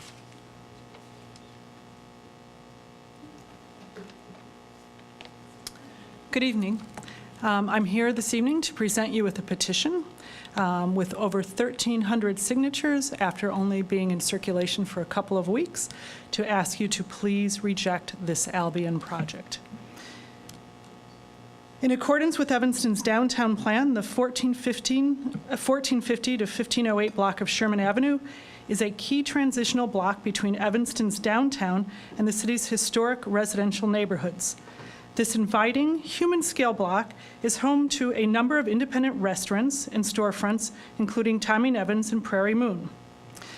The for-profit developer called Albion has submitted a 287-unit, 16-story proposal that threatens the unique character and quality of Evanston's downtown. The former chair of the Zoning Board of Appeals said, I'm sorry, but Mr. Weinberger's letter has been read This is a separate statement. Separate statement? It's in the petition. I'm reading you the petition. Okay. Okay, this is signed by over 1,300 people, and I'm sure this will double, triple, and quadruple in the next coming weeks. Please let me finish. Carry on. The former chair of the Zoning Board of Appeals said, I cannot recall any building proposal that was as inappropriate for the site proposed as this development for Sherman Avenue. In fact, the proposed development violates the city's own, unquote. In fact, the proposed development violates the city's own zoning guidelines. The proposal includes too many units and too few parking spaces. It is too close to the sidewalk and is far too tall. Even still, the development fails to provide sufficient on-site affordable housing, instead catering to the already oversaturated high-end luxury rental market. The building, which is unlikely to provide sufficient tax revenue, may further exacerbate Evanston's affordability crisis and undermine Evanston's fair housing opportunities, create severe wind tunnels, and cause serious congestion. Despite these concerns, neither the city nor the developer has conducted a single study on the building's impact. Thoughtful development is critical to a city's success. Let's reimagine this block of Sherman Avenue in a vibrant, human-scale way, incorporating sufficient on-site affordable housing, respecting the city's downtown plan that we all pay dearly for with our tax money, and reflecting Evanston's unique and welcoming character. This high-rise mega development is contrary to the interests and values of Evanston. Please reject the Albion plan. Thank you. Thank you, Ms. Kelly. Carl Klein. Mr. Klein.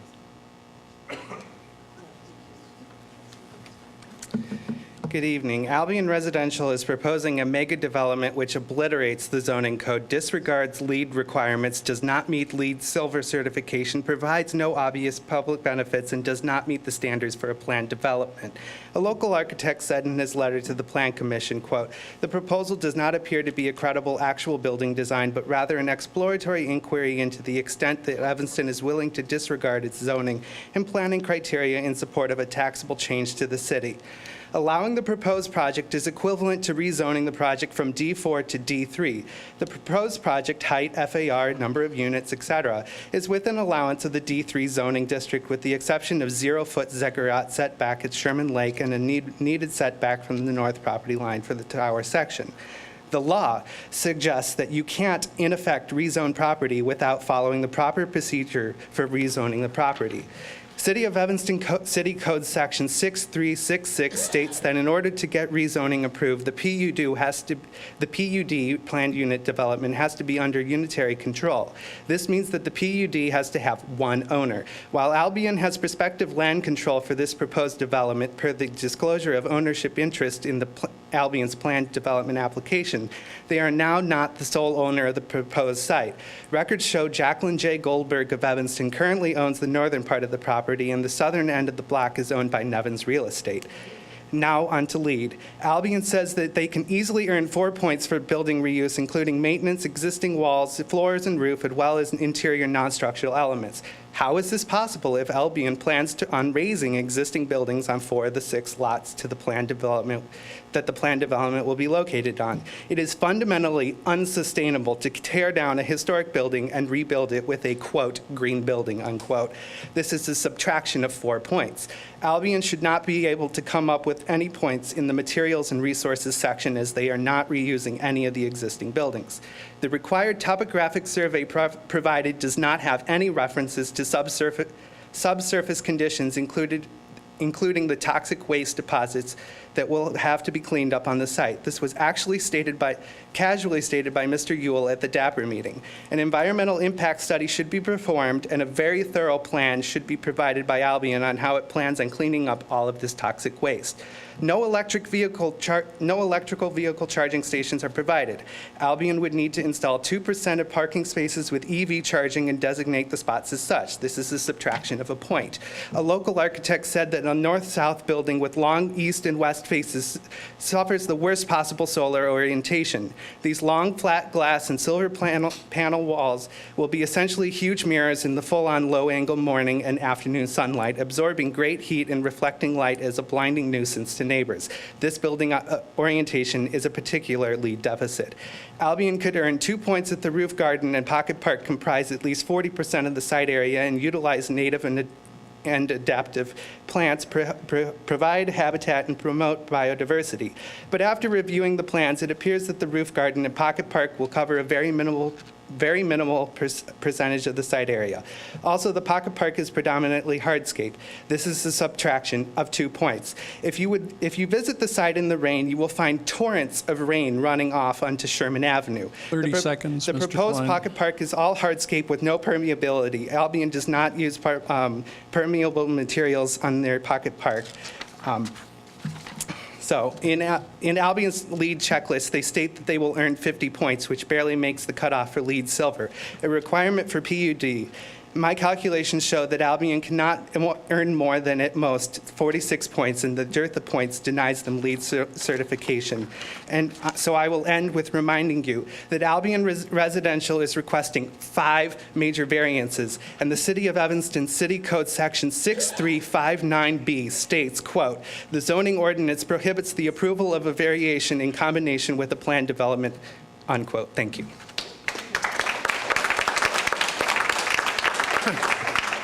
Thank you, Mr. Klein.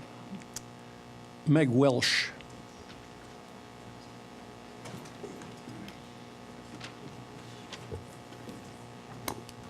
Hello, I live at 1325 Greenleaf, and I'm a relatively new resident. I've lived in Evanston for 2 years, and I moved here for the schools, and also because it also provided an interesting place to live with interesting people, diverse people.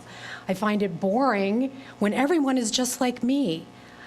I would like to suggest, though, that although we're all very concerned about the economic vitality of Evanston and keeping its distinctive character, its diversity, that this proposal is the equivalent when you're craving dessert to going into 7-Eleven and buying a package of Twinkies and eating those, in contrast to planning for a nice chocolate souffle dessert.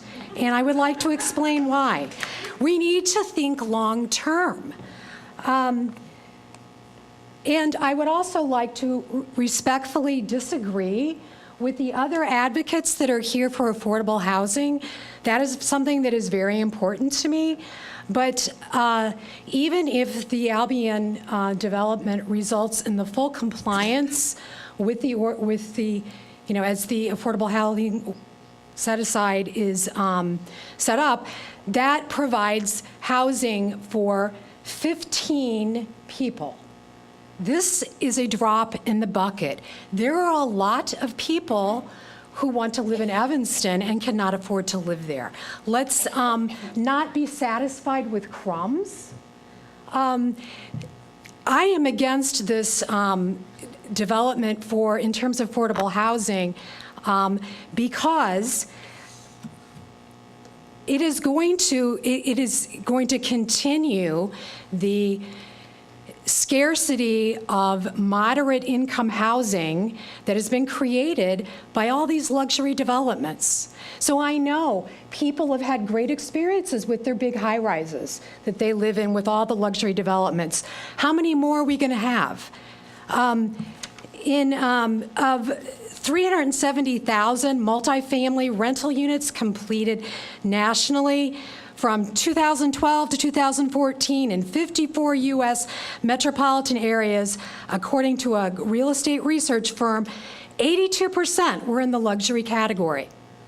In the past construction cycles, as new apartment buildings came online, landlords in older buildings sometimes reduced rents or at least didn't raise rents, providing a steady supply of moderately priced apartments. This isn't happening in this construction cycle with all these new luxury developments, due in part to a supply shortage of rentals. All kinds of rentals are in short supply. So what we're doing with creating all this high-end luxury rentals, we're creating scarcity for moderate housing. What happens when there's scarcity? For all you people that are big into market forces, the prices increase.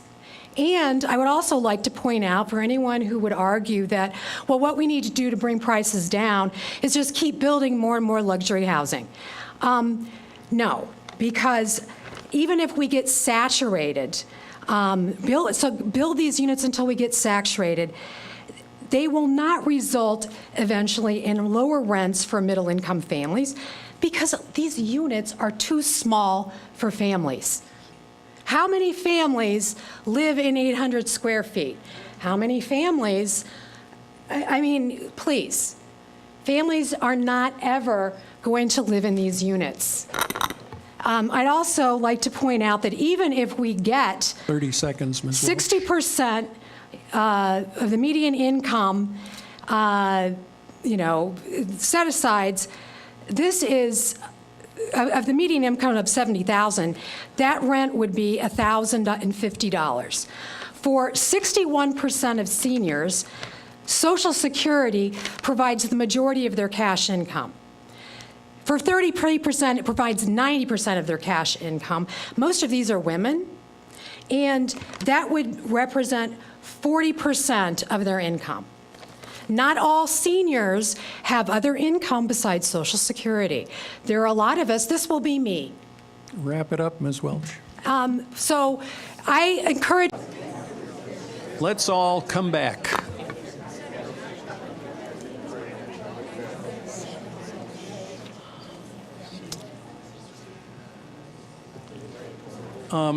Some of the commissioners cheated on this one a little bit. Hey, Lewis.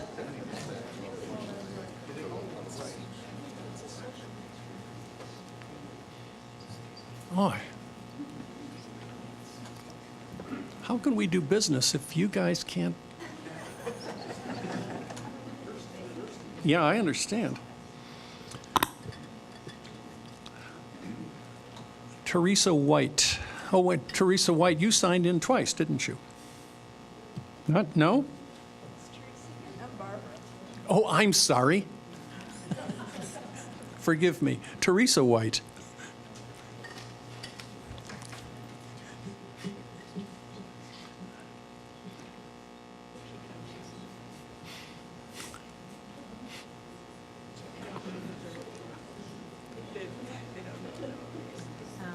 Hi.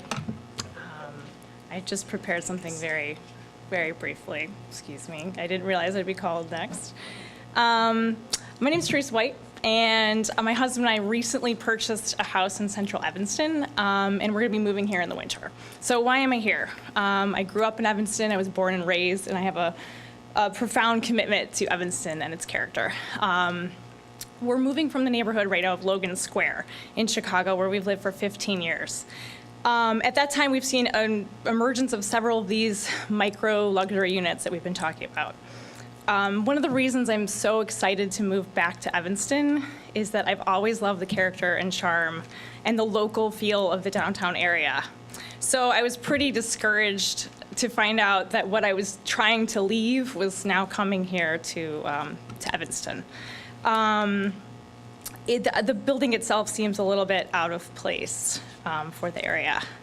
I also hope that the City Council is not underestimating the constituents' distaste for some of the large development projects like these, especially when they seem to be coming down the pipeline so fast and so furiously. I know that my neighborhood in Chicago allowed these towers to be built, and post-construction, almost everybody I know, including young people, are upset about it for a number of reasons. I think that so many people are upset about it that my current alderman in Logan Square, soon to be former, because I'm moving here, hi neighbors, he actually has downzoned a lot of the properties along Milwaukee Avenue, which is a very surprising move, I believe. I think that I can't speak to why exactly all of his reasons for downzoning this area, but I do know that all the aldermen in my area, several of them, have gotten a lot of pushback from residents, longtime residents, about these types of micro luxury developments, especially who are concerned about the neighborhood, the direction the neighborhood is taking. And I know Mr. Rosa, my alderman, has also spoken. Ms. White, we're in Evanston. No, I understand this. I do. Let's stay with Evanston. Okay. Well, my point is that we don't live in a vacuum. Like, communities are connected, whether you like it or not, all throughout Chicago area. And what I'm experiencing in Logan Square, I think, is relevant potentially to the future of Evanston. That's why I'm speaking of it. Tell us how.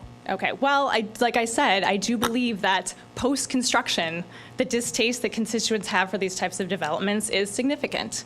And I think that the aldermen in my area have sort of changed their tone about them once they see they're built and once they see how the residents feel about them. And I love the city, that's why I'm moving back. And I hope that you see that this particular development is not right for Evanston. I'm not anti-development.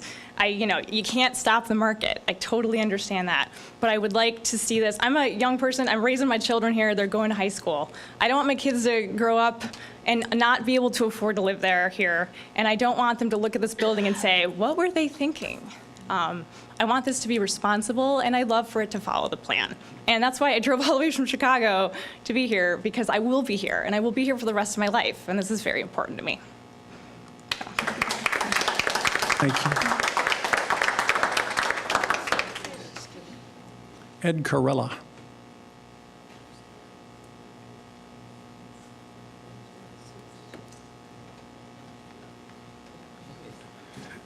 Good evening and thank you. I am in support of this development from a business perspective. I oversee the Tommy Nevins Pub as well as the Pete Miller's Steakhouse in the downtown Evanston area. The reality is with Tommy Nevins, I'll speak on Tommy Nevins and then I'll speak on Pete Miller's behalf because I think they coincide. The reality is with Tommy Nevins, we've seen a decrease of revenue in the last 3 years of 30% due to lack of traffic in the area, which eventually, as one other person commented about the deterioration of the building, that's due because we're losing money. We're losing money, and we are, unfortunately, going to have to close if this development does not come in.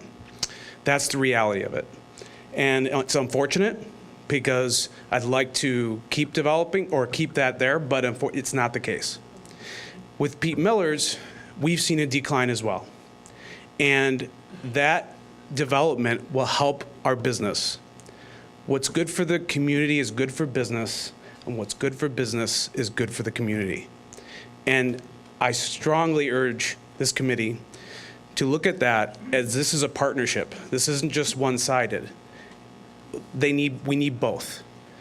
And from a business perspective, we're seeing less and less traffic in that area. And with this proposed development, we will see that. And businesses, so we can reinvest into the community and reinvest into the businesses to make it better. It's hard to make money nowadays, especially with competition. When we need some influx of a residential building in that area, especially where we've been losing traffic. And that is proven with our revenue being decreased. On a side note as well, we do have a contamination in that soil from a previous gas station that was there. And that will be remediated from this development. And I think that's important to note. Again, I'd like to thank you. From a business perspective, I absolutely approve this development. Thank you. Thank you, Mr. Carella. Andrew Fisher.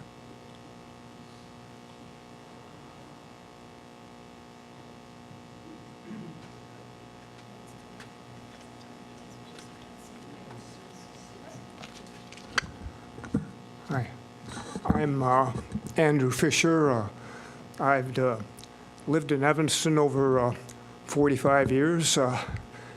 I've lived in downtown over 12 years. I moved into the Optima Towers building just as it was finished, after it was being finished being built.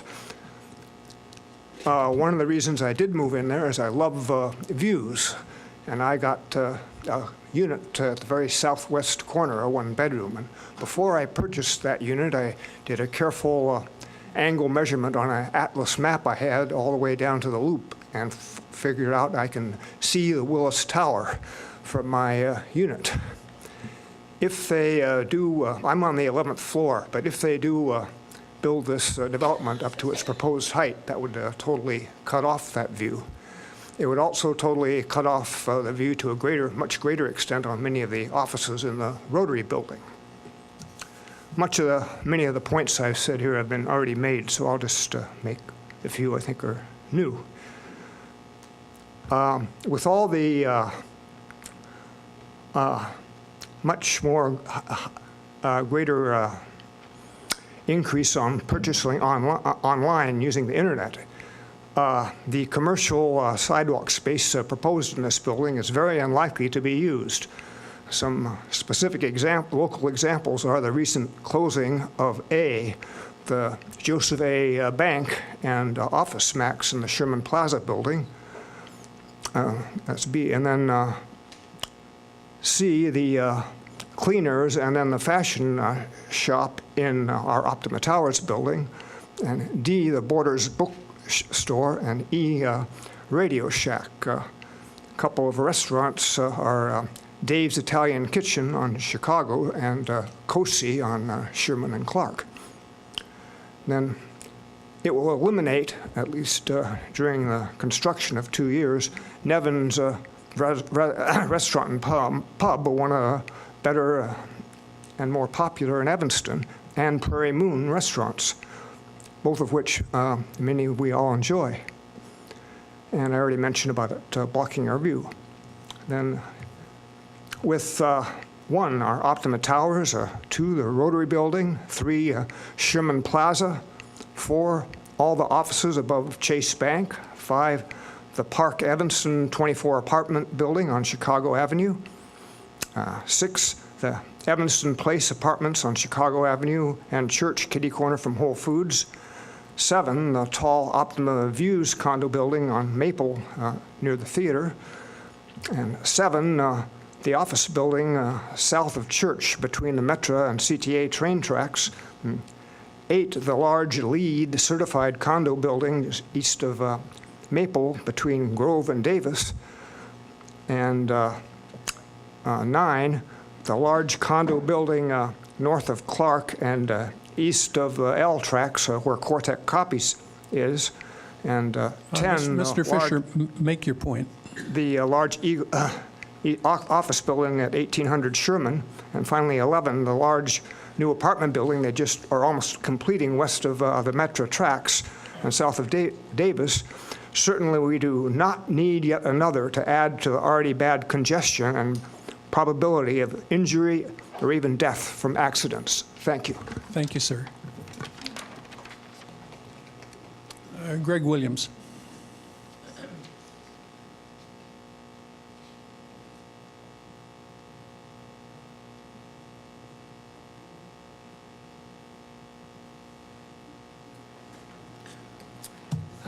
My name is Greg Williams. I'm a Evanston resident and a very experienced commercial architect. I was the project architect for the Frito-Lay National Headquarters, Discover Card Headquarters, Budget Rental Car Headquarters, Motorola campus in Harvard, and actually the original project architect for Sherman Plaza. I've commented on in opposition to this project in prior letters, but would like to update my criticisms. The developer has attempted to minimize the gross excesses of the project as compared to the zoning, both here and in the press. But in general, it is as obviously nominally 20% beyond what is allowed by zoning, and there's been a lot of talk about that. One number that hasn't been talked about is density. His project narrative admits a slight increase in density, which is a sleight of hand based on the assumption of 4 people per unit in each of the allowed 93 units, which is not defensible. Not even in rent-controlled apartments in Brooklyn are there 4 people per unit. At even a typical 2 people per unit, there would be 186 people on this site. The projected population here is 416 people, which is over 2 times what the zoning likely would allow for this project. Actually, I was in fact the architect who feels that this is not an actual credible building project. There are many planning, operational, and security questions that are unresolved and problematic, let alone issues with the building mass, exterior, and orientation. These planning issues are obviated by the latest ground floor plan, most critical in that the retail spaces are handicapped by restrictions and isolation from all service, loading, and trash elements necessary for retail. Evanston already has a retail vacancy crisis. It would be foolish to provide retail space that is guaranteed to fail because of these issues. The location of the tower lobby, elevators, parking spaces, and ramp completely cut off the retail spaces from what should be an unusually accessible alley for retail. Why locate the residential lobby in between the retail spaces? And why is the lobby so large? This lobby actually could be easily moved to the north end of the site. The retail spaces are cut off from both the loading and the undersized trash room by the tower parking. The only access is through a shared small hallway that has wheelchair residents, people moving furniture, bikes, and incredibly, the only egress from the North Tower fire stair, which should be actually totally separate. The fire department should have commented on this. Part of the parking requirement is to support retail spaces. The ground floor parking should be dedicated for the retail, but it shows that it's residential parking. If you want to have retail in this site, you need to have parking for people to come there. I go to Tommy Nevins and I have to park in front of Ron Crawford's house. There's no security between the elements, and the traffic conflicts between residents and retail service is not defensible. The parking entry is still problematic, making a turn through the entry door, and there's no space for an entry reader machine. It's not typical to have the parking garage elevators connect directly to the residential tower. This is a fire and security problem. Anyone in the garage could piggyback up to the residential floors. 30 seconds, Mr. Williams. Well, I'll stop here, but it's obvious and imperative that this proposal should not be advanced. We have seen this week another gross development proposal for downtown, which is a clear resulting successor to the failure of the city to defend its zoning guidelines and priorities. It is clear that this site needs updating, and it's an excellent site, but this project is far, far too large. Thank you.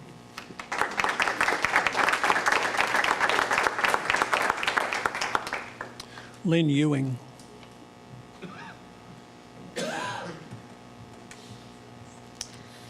I'm Lynn Ewing, and I'm an Evanston resident, as well as having been an Evanston real estate broker for the past 24 years.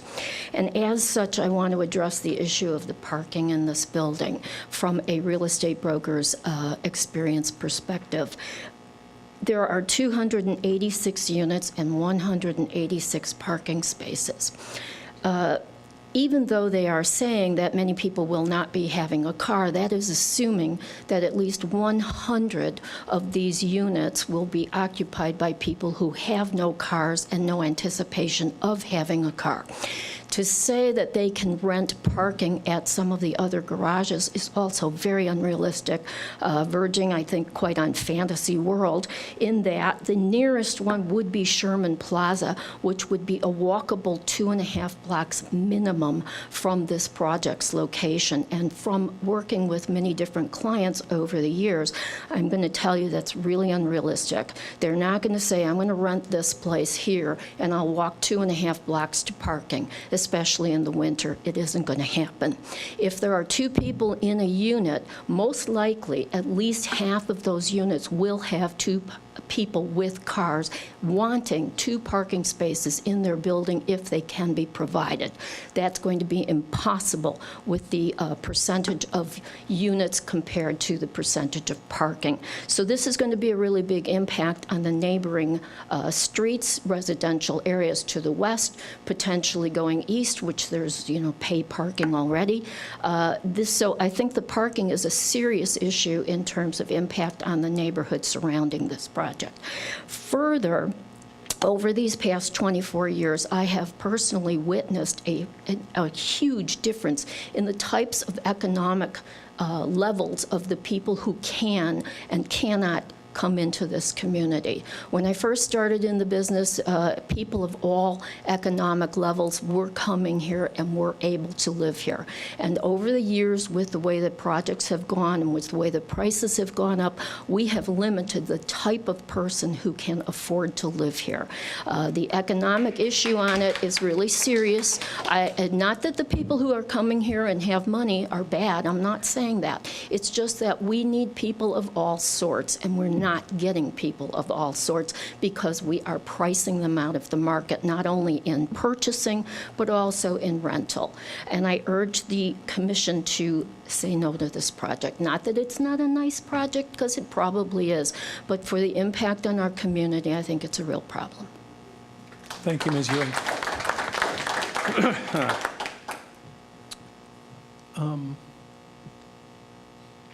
Thomas Klein.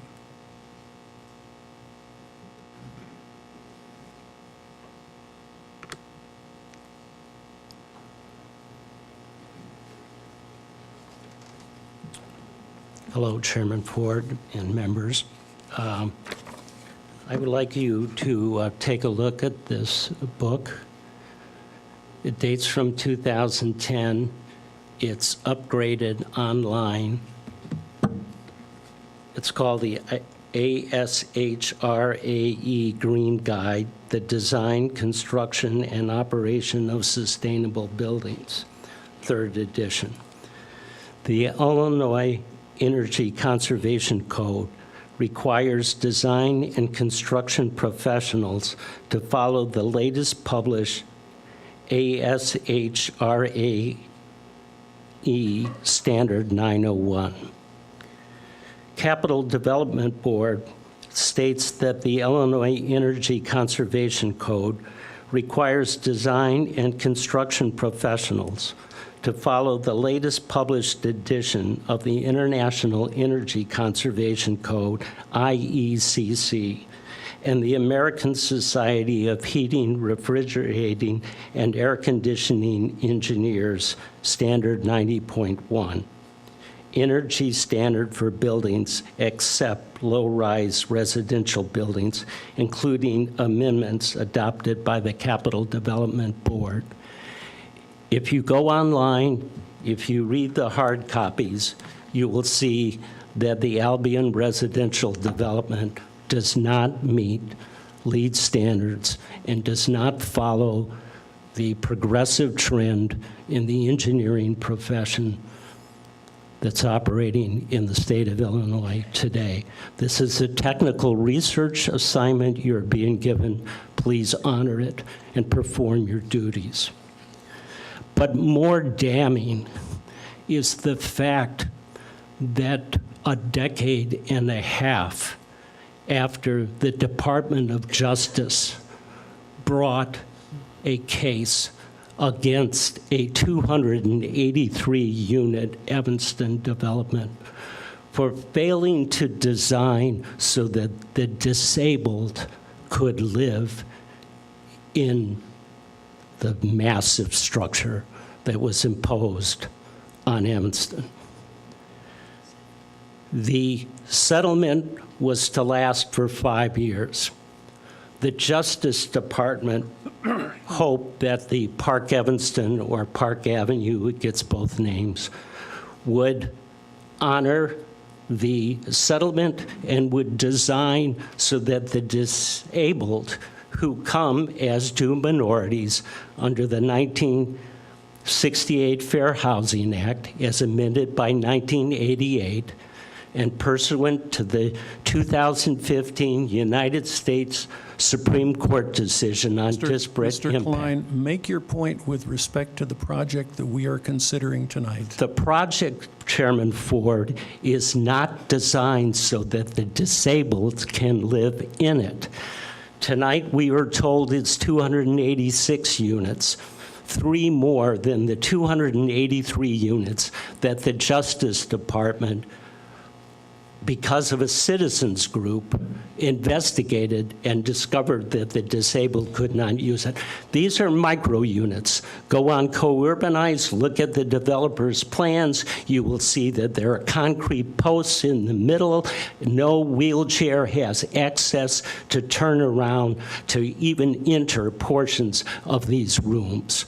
This is in direct contradiction to the federal public policy that's been established by a settlement dealing with the 283-unit Evanston apartment building. Thank you, sir. Are you cutting me off? Well, my entire document has been sent through Megan Jones to Okay. you. Please read it. Thank you.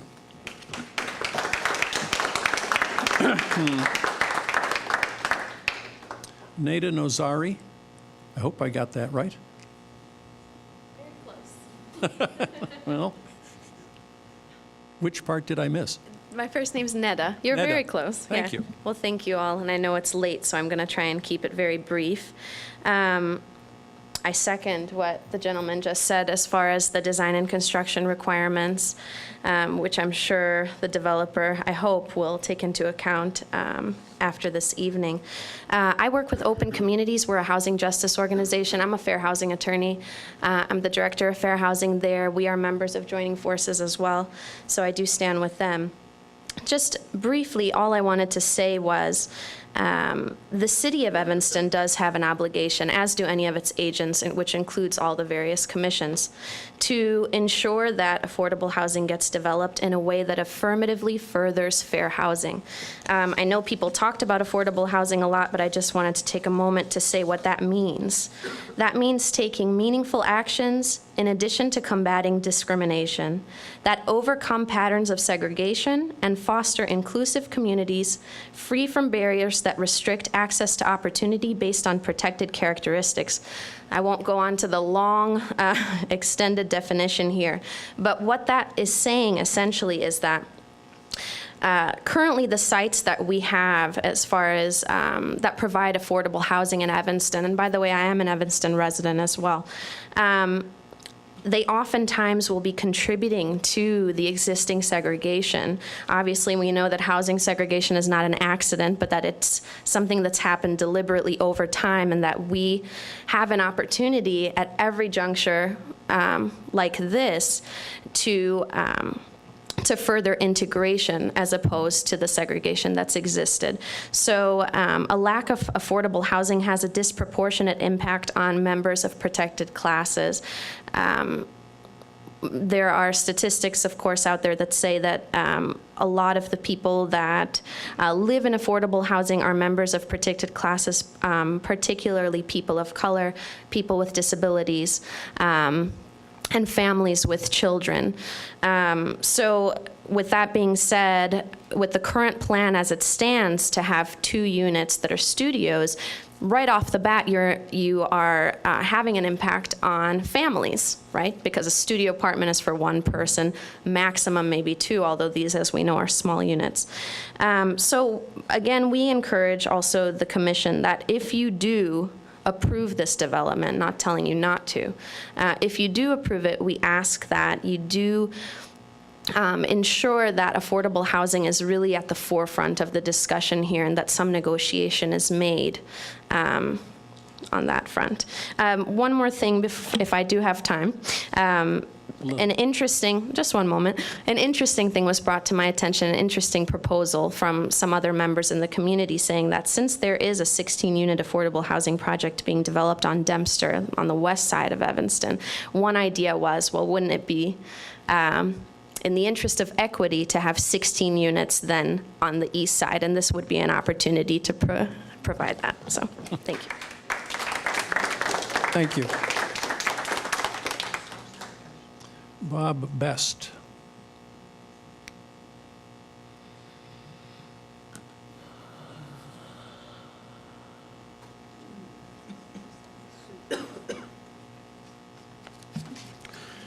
Good evening, Mr. Chairman and members of the commission. My name is Bob Best. I live at 1426 Chicago Avenue. I'm a lifelong Evanstonian. My grandparents moved here in the late 20s. And I'll always live here. And I love the city and love being in downtown Evanston now that I'm an empty nester. I'm also, I've been a land use attorney for 40 years. In that respect, I've lectured and written extensively on the subject at the John Marshall Law School, the University of Arizona Law School, Chicago Bar Association, and the National Business Institute. I also chaired the Chicago Bar Association's Land Use and Zoning Committee for 10 years. Abraham Lincoln, oh, and by the way, I want to say I spent many an evening away from my wife and kids with folks like you, and I salute you for your unselfish service to our community. Thank you. Abraham Lincoln famously said, "We are a nation of laws, not a nation of men and women." That's an important statement. What it means is we make rules and we follow the rules. If we don't like the rules, we change the rules, and we follow the rules for changing the rules. We just don't ignore the rules. But that's what's happening here, ladies and gentlemen, and I'm very disappointed. There's been a great deal of talk about by the developer about how we have the Rotary building. So we aren't taller than the Rotary building. First of all, the Rotary building's in the D3 Downtown Core Development District. Subject properties in the D4 Downtown Fringe Zoning District. Secondly, Rotary has a nice plaza out in front. This building would go right to the lot line. And third, maybe most important, this building's about twice as, this tower is about twice as long as a Rotary building, so it's going to present a much more massive face to the public than the Rotary building does. We should also take a look at what else is in the D4 zoning district. The block just south of this block on Sherman Avenue is in the D4 zoning district. And on that street, in that block, we have a lot of new apartment buildings. They're 6 stories high. About 10 or 12 years ago, I came to the City Hall with the buyer of the Coronet Theater property on Chicago Avenue, south of Main Street there. The theater had been torn down. He had a mixed-use proposal for ground floor retail and an apartment building above. It complied with the zoning ordinance in every single respect: height, parking, density, and FAR. But Alderman Nguyen met with the neighbors and said, well, the neighbors think this is too big, so we decided the zoning ordinance should be changed. So that's why there's a 4-story apartment building on that property today instead of an 8-story building, which it was zoned for at the time. I think that's important to note. This is a developer who came in, complied with the ordinance in every respect, and was told to make it smaller. I don't think anyone here has said to this developer, make something smaller than the ordinance allows. They're saying, follow the ordinance. I think it's pretty important to note that the developer is pointing to the prior example of increased density, more than triple the number of residential units allowed in the building under the zoning ordinance. 30 seconds, Mr. Best. If you approve that again in this situation, there isn't a judge in this county who isn't going to tell you that you've got to do that for everyone. And that is a corner that I don't think you want to paint our town into. Thank you very much.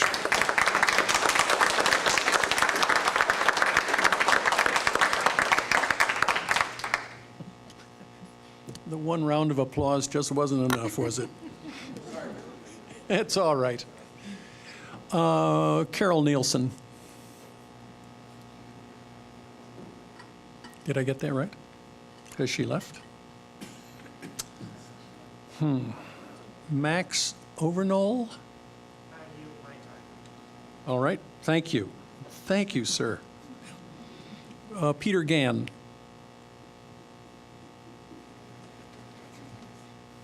Good evening. My name is Peter Gann, and I live at 1410 Oak, and I've been an Evanston resident for 25 years. I'd like to just mention that I think I've seen the future of Evanston if this project is approved. It's the town where I grew up. It's Bethesda, Maryland. In the early 1980s, a metro stop, some of you probably know this and have been there, was extended out to Bethesda. Bethesda did not have the advantage of being incorporated, and therefore its affairs were being regulated at the county and state level. I've had the opportunity to go back to the place where I grew up many times for work, and each time I come up outside the metro stop there, I have a sense of profound sadness at what has happened to that place. It is a place of concrete, steel.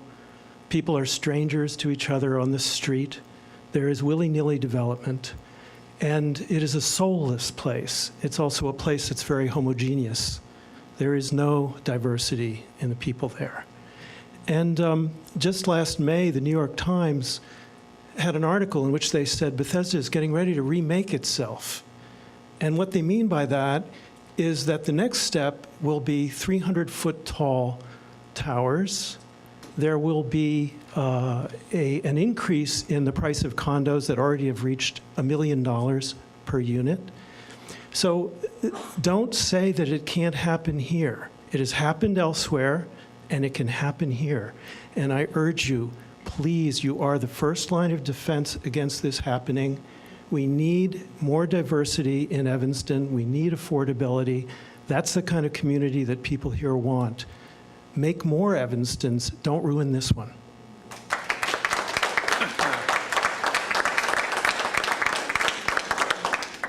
Thank you, Mr. Gann. Wendy Pollock. Good evening. Wendy Pollock. I am a neighbor of this proposed development, and in view of the hour, I just want to say that I hope you will vote no on this proposal. Others have laid out the evidence. There's abundant evidence. There are strong arguments against it. And I really hope you will do the right thing. A lot of people are counting on it. Thank you. Thank you. Rick Lynn.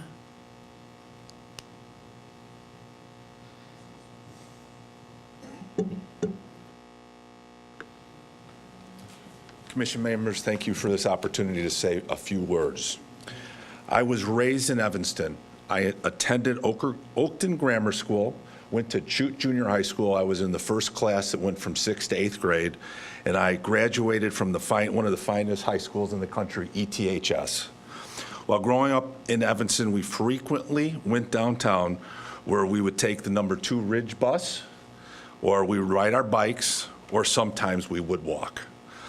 When we were downtown, we played at Tom Thumb.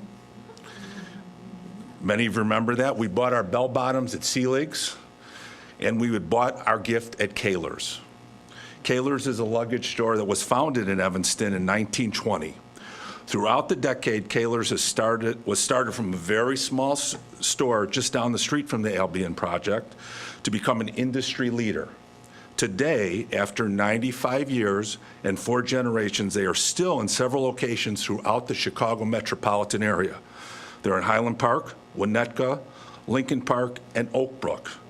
Why do these communities have it and not Evanston? I would suggest the perception of the Kaler family that there is not enough disposable income in this community to operate their business. After graduating from ETHS, I was fortunate to go to the University of Michigan in Ann Arbor. While a student at the University of Michigan, I had the opportunity to live at the Village Green Apartments, and the Village Green Apartments are the group that's going to be managing this group, and they have stand the test of time, and they are an excellent manager, as we've known from a very long time ago. Finally, the times are changing. Who would have ever thought that Google, one of the most advanced technology firms in the world, would move into a building in Chicago at 1000 Fulton Market, 1K Fulton Market, the meatpacking and fruit market area in Chicago? I know my uncle, may he rest in peace, who ran an SRO within the community with a variety of different clients, would be amazed at what's happening in the West Loop. The new generation are looking for a balanced lifestyle between life, work, and play. The Albion project provides a design for the new generation with great features, environmentally friendly, transportation convenient, and the design that allows enough space in an apartment to live comfortable and have all the amenities within the building and area accessible to enhance their living experience. 30 seconds. No problem, I'm right there. Albion has showed they will be a great neighbor with their commitment to affordable housing and provide quality green space at the building and the area. Look forward to seeing this quality product added to the skyline, and maybe one day my family and I will move back to where our roots are from. Thank you. Thank you, Mr. Lynn. Don Flayton.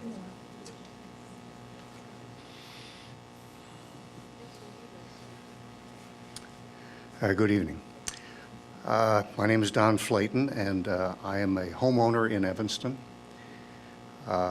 I also own real estate here, and including commercial property in the downtown area. What I own is landmarked in the city. It's an old property, probably 90 years old. It has no parking at all. So this property survives only because there is parking available in the downtown area. And what I see here is that a new developer with existing rules is asking to get away with probably half of its required parking. How they manage to support that, I don't know. I'm not into that kind of development. But I do know that if you steal away parking from existing parking sources, you will be stealing away from the lifeblood of this existing property that I own. I did hear something about some sort of a survey or study that they did, and it seemed that they said, well, there's adequate parking, and they weren't all full up. But if I recall, it was a study done, they announced that tonight, but it was a study done between May and September. So I don't know how accurate it is. Maybe if they did a study that covered the period when people actually work and bring their cars into Evanston from September through May, that maybe we'd have a more accurate figure. But the idea that 186 parking stalls are adequate for a building with what I heard earlier could be 400 or more population in the building is just is fantasy. Thank you very much. Thank you, sir. Alan Ramser.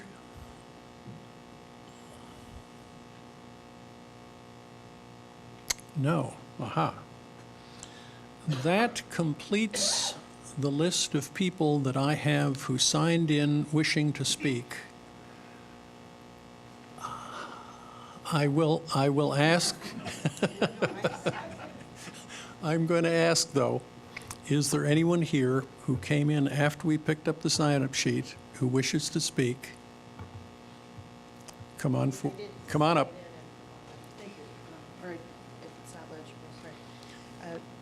My name is Joyce Wierzbicki. I'm a condo owner, single person. I'm against the size and enormity of the structure on Sherman. And I want to just kind of move to the mindset that once we agree on something, is there going to be an emergency fund planned for business and homeowners, from the seismic activity to their foundations, brick walls? I'm in a garden basement unit. I actually have pipes from the other part of the building. I work a 10-hour day. I can imagine coming home to broken pipes. Our building's from 1920s. My unit's from 1950s. Plaster walls may crack, stained glass, bricks. So at this point, windows breaking. Do we have an emergency housing for homeowners that are displaced from the seismic activity of the pilings? Is the city of Evanston going to have some sort of unit to monitor how the building is going? At this point, I'd like to give a visual. Think of the Queen Anne district in Seattle, Brooklyn, When you start changing the dynamic, the beauty and charm of these two cities is because they kept the buildings short. My parking, some days if I come home at 5 o'clock, I have to park. I have no parking part of my condo. I have to park 3 blocks away, yes, in the snow, yes, in the rain. And this is just from what's happening right now. I barely afforded to get into Evanston. And at this time,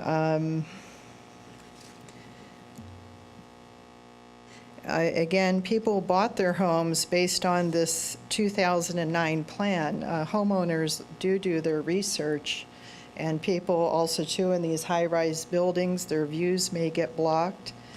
So at this time, I would hope that it would go to a 2009 plan size. And at this point, again, if pipes break, who do we call? Are we going to, months later, work through a claim? Then we dispute, is it the building's age? Is it the seismic activity? And I understand the building next to Jewel, fish bowls were rocking back and forth, plaster, things people didn't even believe it was happening. People had to film it to show that the seismic activity of this enormous, and also too, I mean, it really looks like a cruise ship. The design, I want to start singing Love Boat because I just can't believe the design. But thank you again for your late hours and your time. Thank you. Thank you.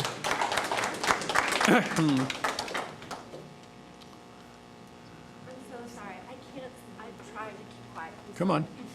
I'm one person that's actually been affected by this. So 10 years ago. I'm sorry. I'm Jamie Barnes. I'm a resident. And I didn't know the list was still out, or I would have signed it. I'm so sorry, everyone. 10 years ago, I'm a single mom living in Rogers Park, stressing about how No Child Left Behind is ruining CPS. My kid is getting bullied. I'm sitting in traffic on Sheridan. A crummy basement apartment for $9.95 was available in Southeast Evanston, Sheridan and Maine. And so I was able to move my kid into Evanston schools, like the dream, right? Like I was making $60,000 a year, and I put my kid in Evanston schools. I could never afford to live in that neighborhood then what it is now. I'm now a homeowner in Southwest Evanston. All the development at Sheridan and Maine, the neighborhood's completely changed and very gentrified. But my daughter now is an ETHS graduate. She was president-elect of SOAR, which talks about, which studies the discrepancy. She's of mixed race and talks about the discrepancy of races. She doesn't want to live in Evanston because of how segregated our community is, and that makes me sad.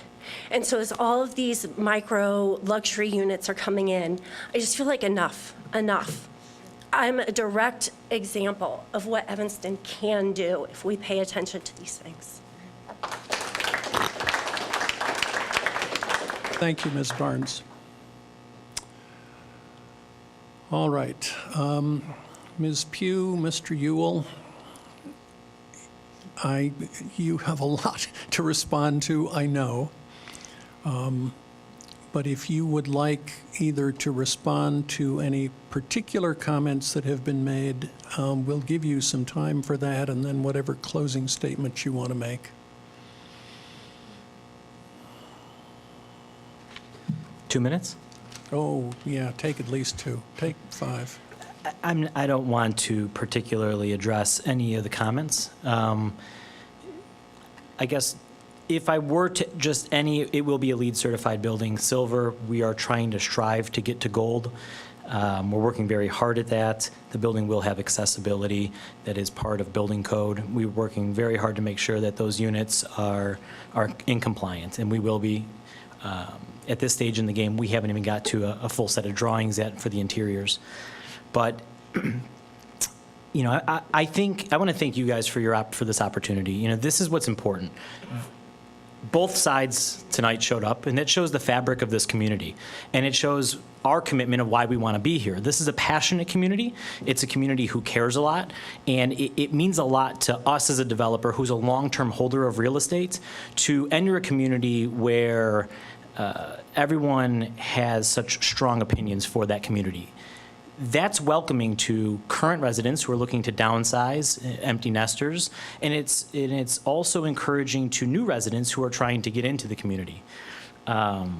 We've provided our testimony over mainly that first portion of it, and a lot of that, all of that is very factual. We've had reports done by highly qualified architects and different types of consultants on this project. We are taking the full financial risk on this project. We're not asking for a tax, for a tax abatement or a TIF of any sort. We are standing here before you saying that you have paved the way already in Evanston to help groups like us make projects like this possible. I'm extremely encouraged for our relationship with the affordable community. I think there's a long way we can go, and we started evaluating some of those options already. Today, the zoning code only speaks to two options. It's a buyout option or a full compliance option, neither which really work for either party. So we're working together to try to figure out an opportunity that works within this community. We're also encouraged to work with Evanston Township High School. We've started those conversations. We're going to be working with the geometry and construction class, teaching classes at the school over a 2-year period. And we're going to help educate the students by bringing them to the site to show them what construction and development really looks like. We're eager to help the local businesses, the restaurants, bringing more density. You heard a lot of people stand up here and talk about that today. And majority of our supporters can't be here because they run restaurants, they run small businesses, and they don't have the ability to make it here in the evening when they're actually working in those establishments. This project will speak to all Evanstonians, and I think that started a long time ago in our neighborhood group meeting. It continued in Dapper, where there was a very passionate two-part process, 2 meetings here today, and hopefully at City Council, where we're making a place to call home for current Evanstonians and future ones to be. So I thank you for your time. I thank you for listening to our side. And I thank everyone here today that spoke on, and the last meeting, spoke on behalf of us and those of us that question the project. So thank you all. I really do appreciate it. Thank you, Mr. Ewell. Staff, one question that I'd like you to respond to has to do with the content of the construction management plan. You have recommended as one of the conditions of approval that the developer provide a construction management plan. A number of questions have been raised about vibration damage and construction noise and effect on surrounding buildings. To what extent will those issues be addressed, have to be addressed by the developer prior to the granting of permits?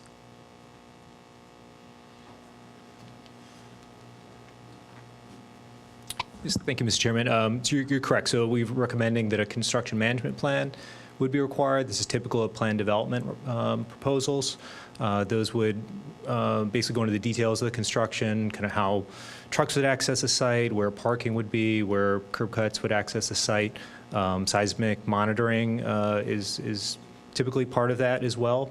So setting up monitors for those would also be typically included in the construction management plan.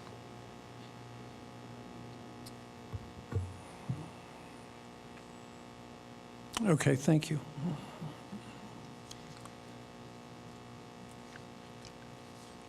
I'm not sure that responded to all the concerns that were raised, but we'll come back to that. Yes, Ms. Leonard. Good evening, Johanna Leonard, Community Development Director. I would suggest also that we would add in a component that we did this with the Chicago Main development, that we had a community meeting to give people an update on what was going to happen. One of the features of Co-Urbanize is that it can convert to a construction management page. Updates will be provided on that site. We require buildings under development to maintain a website so that information is accessible. We also train our 301 operators to know the details of these construction management plans so that they're able to communicate if people have concerns and put up signage and other information. Flyers are provided to people within a vicinity in terms of addressing concerns about damages to adjacent properties, that would be something that the developer and that private property owner would work out. Thank you. All right. Is this a question, Mr. Fisher?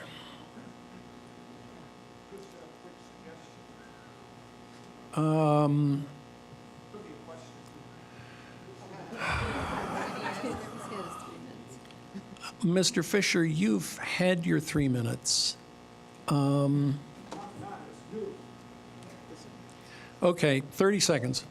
A suggestion.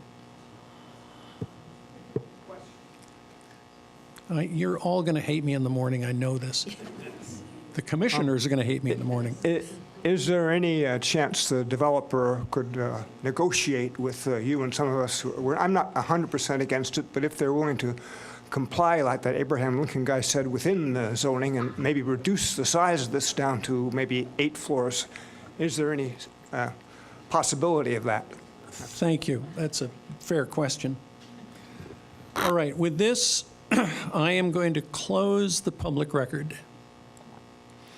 Henceforth, from here on, the discussion will be among us, although we may have occasion to ask questions either of members of the public or the petitioner.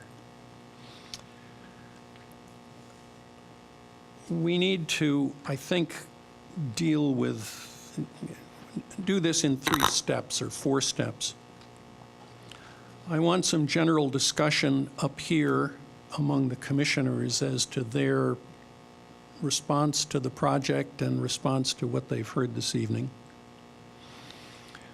We need to look, pardon me, we need to look at the standards which must be met by the project, the standards that apply to special uses and planned developments, and we must find that they have. We need to, I think, do this in 3 steps or 4 steps. I want some general discussion up here among the commissioners as to their response to the project and response to what they've heard this evening. We need to look, pardon me, we need to look at the standards which must be met by the project, the standards that apply to special uses and planned developments, and we must find that they have been met in order to recommend approval of the project. We need to ask the question whether there are additional conditions which we as a commission want to attach in addition to those conditions that the staff are recommending. And then I hope we can proceed to a vote on the project. So, Commissioner Pagozzi, you're reaching for your light, so you're on. Okay.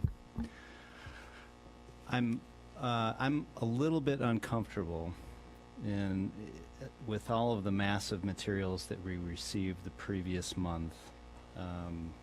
A lot of material, a lot of it good. That it's all kind of, it's not reflecting what we're potentially going to vote on, and that is a building that is 16 feet lower than what was previously shown. I think that's definitely a step in the right direction. The 16 feet really changes it for the better, but it doesn't reflect what is drawn and what is in our current material. All we have is a slide saying, hey, we're lowering it 16 feet, which is great, which is fantastic, and I have a model that because I was early, I was able to walk up and get a feel for the potential building's impact on the site. So just throwing that out there, it's always been a concern of mine to cast a vote on something where we have very little information graphically that reflects what this thing is going to look like and how it's going to impact any given site.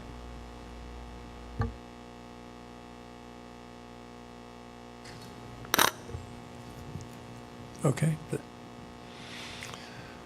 Commissioner Lewis? Anything to say? I'm just going down the line. Okay, I might as well get into this. There's been, I guess, quite a lot of talk about this not fitting in with the downtown plan, which I find a little surprising, because when I read the plan, it talks about revitalizing the downtown area as a thriving urban, I must say, district with entertainment and vitality, and talks about the resurgence that's happened since some of the high-density development had occurred. That there is a fact that it cites that the center of town is the Fountain Square, or the property 1 block north of this project. So this is not really peripheral, although it's stated by zoning to be. The site actually to the south is a park, and directly south of that is train station and train tracks. So to the south there is not that much to be impacted, and I agree with the point that there is much transition to the neighborhoods to the side that occurs from having 80 or 100 feet of railroad tracks as a buffer. It also is situated at a place that seems to be ebbing out in vitality in the community, and that a development like this might actually help to bridge down to the Dempster Street area. That it will help pull density down, and maybe even help to impact the business community in the Dempster Street area.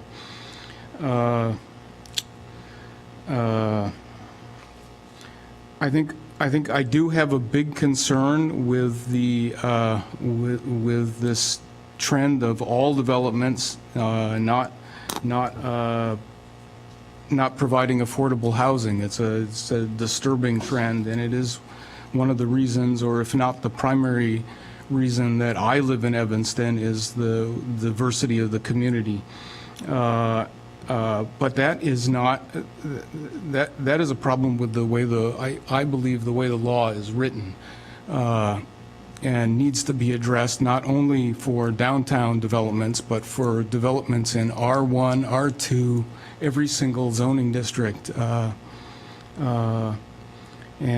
And as it stands right now, the law, as Abraham Lincoln said, is that you can either pay money or you can provide the housing, and I cannot change that law. I would like to have it changed, and I think I would urge it to be considered to make it more workable, both for people providing housing and to achieve the noble goal of having affordable housing. I don't know, that's my thoughts right now. So, thank you. Commissioner Goddard. I share what Colby says about affordable housing, more inclusion. I'm really tired of developers being able to get away with just paying their way out of a requirement. I would definitely recommend that more affordable housing be considered as part of this property, and would urge us to make a recommendation including that. This is a contaminated site. The only way it's going to ever get cleaned up is by some developer coming in and building something with some scale so he can recoup the cost of that mitigation. I think this would be an excellent addition to the city, and I would like to see it built. Commissioner Saul? Could I just add that if I didn't say it clearly, as Commissioner Goddard said, is I think that this is a very appropriate project for the site. So, Thank you. Commissioner Saul? I agree that this project Is your mic on? It is not. Now it is. There you go. Thank you. My light was on, but not my mic. I agree that this project is, I think, appropriate scale. I was in the area picking up dinner this evening and just kind of looking down Sherman to see how it would fit. And it seems with the Rotary Building just north and the hotel across the street, it seems like this seems like an appropriate southern boundary for higher density and seems to fit with the existing neighborhood. I'd also like to say, as an affordable housing professional, I am very heartened to hear the support for affordable housing. It's not often that you hear that. I agree that there should be more affordable housing on this site. I also agree that the ordinance needs more teeth. It becomes difficult to ask people to do more if the law allows them to do less. But with that said, I would like to see more units, affordable units, at this project. I'd like it to see be more representative of the mix of units, so not just studios. There should be some 2 bedrooms and 1 bedrooms included in that to allow families and a mix of people to have affordable housing. And I just like to encourage everyone who has spoken out in support of affordable housing to talk to your aldermen, show up to other meetings where affordable housing is being proposed, and show the same support. Thanks. Thank you. Commissioner Brown, anything? My main concern about this project is the affordable housing. Is your mic on? Yes. Okay. So I would say my focus would be affordable housing and how we could come to an agreement as a group in regards to the level of commitment that can be made this evening between the developer and the third-party non-for-profits as well as the city of Evanston. Somebody has a light down here. Commissioner Pucozzi. Yeah, I do. I'm not bothered by the density. I'm not bothered by the parking ratio. I think because of its proximity to the Metro and L, for that reason, it's a transit-oriented development. We've talked about these types of developments and the right-sizing the parking ratio for such. That's a trend people are seeing across the country, so it's not just Evanston. However, I am bothered by certain aspects of this project. I don't think the Rigolette setback works. I don't think it's in the right spot. I don't think that the pedestal relates very well to the building that's going to remain. The retail component does, but the parking kind of blows that out of proportion. For the parcel on the southwest corner of Grove and Sherman. The curve, the justification for the curve in relation to the L tracks, which eventually curve, and Lake Michigan, which is always curving, I found that to be unconvincing. I don't think it relates very well to Sherman. It's not. It doesn't strike me as a very strong urban building. It looks more suburban in appearance. The park, the micro park. I know it's a micro park, but I think it almost emphasizes, because of the way the building reacts to the park with these strong vertical columns, it diminishes the park to a point where it's just I don't think it works. So I think it's the right type of project for the site. I think it's the right size. I'm very glad that they were able to lower the height, but I don't feel like this is the right solution. I think there are other ways to achieve the goals that the the developer has in terms of the quantity of units in a better way. And this, you know, in contrast to other sites that we've reviewed recently, this is a very good site. It's a very, I know it has a trapezoidal shape to it, but it's a prime site. It's very important. I grew up in Evanston. I've been here 50 years. I remember the Valencia Theater, the Citgo gas station on the corner. My dad's wake was at the funeral home on the same block. I used to catch the bus on Lake Street to go to ETHS. It's a very, very important street and a very, very important site. The one benefit is that it helps mitigate the damage that the Holiday Inn does by ever since it's been existing there on the corner. But anyway, so I'm not entirely comfortable with it. I'm not afraid of the density. I think it's the right spot. In spite of some of the rhetoric that was spewed tonight, I think the development team, you know, they seem like good people. I think they have the right intention. I've certainly encountered different types of developers, but it just doesn't feel like the right solution to me. Thank you.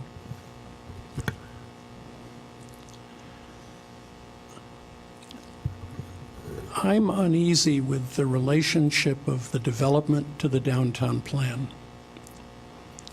I recognize that part of the downtown plan, the so-called traditional district, calls for a substantially smaller building than you're proposing here. And if I understood correctly, it was with respect to the downtown plan that Mr. Keene said at the last meeting that he could not build to those levels.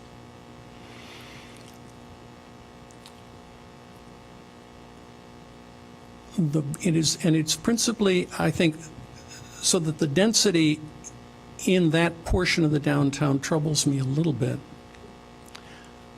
I'm more troubled by the horizontal scale of the building. And somebody mentioned earlier that it's a very long building. Given the shape of the site, I recognize that keeping the ziggurat standard at the south end of the project would have been awkward.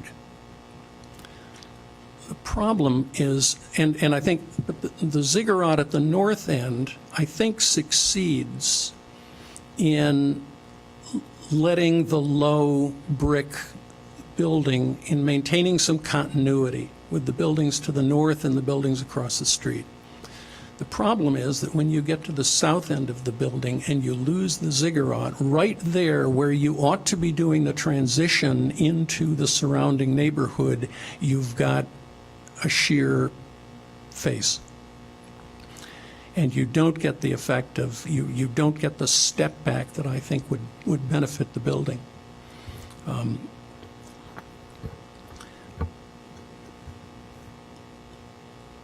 Let me ask a question here. In fact, let me address a question first to the developer.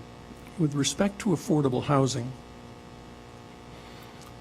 we have heard from a couple of people that there were discussions of an alternative proposal that would have approached the affordable housing problem in on-site rather than pay fee in lieu terms.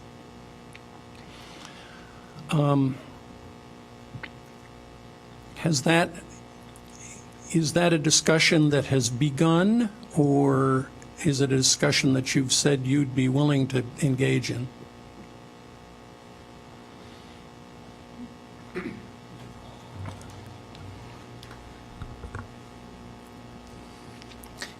It's a discussion that has begun. Okay.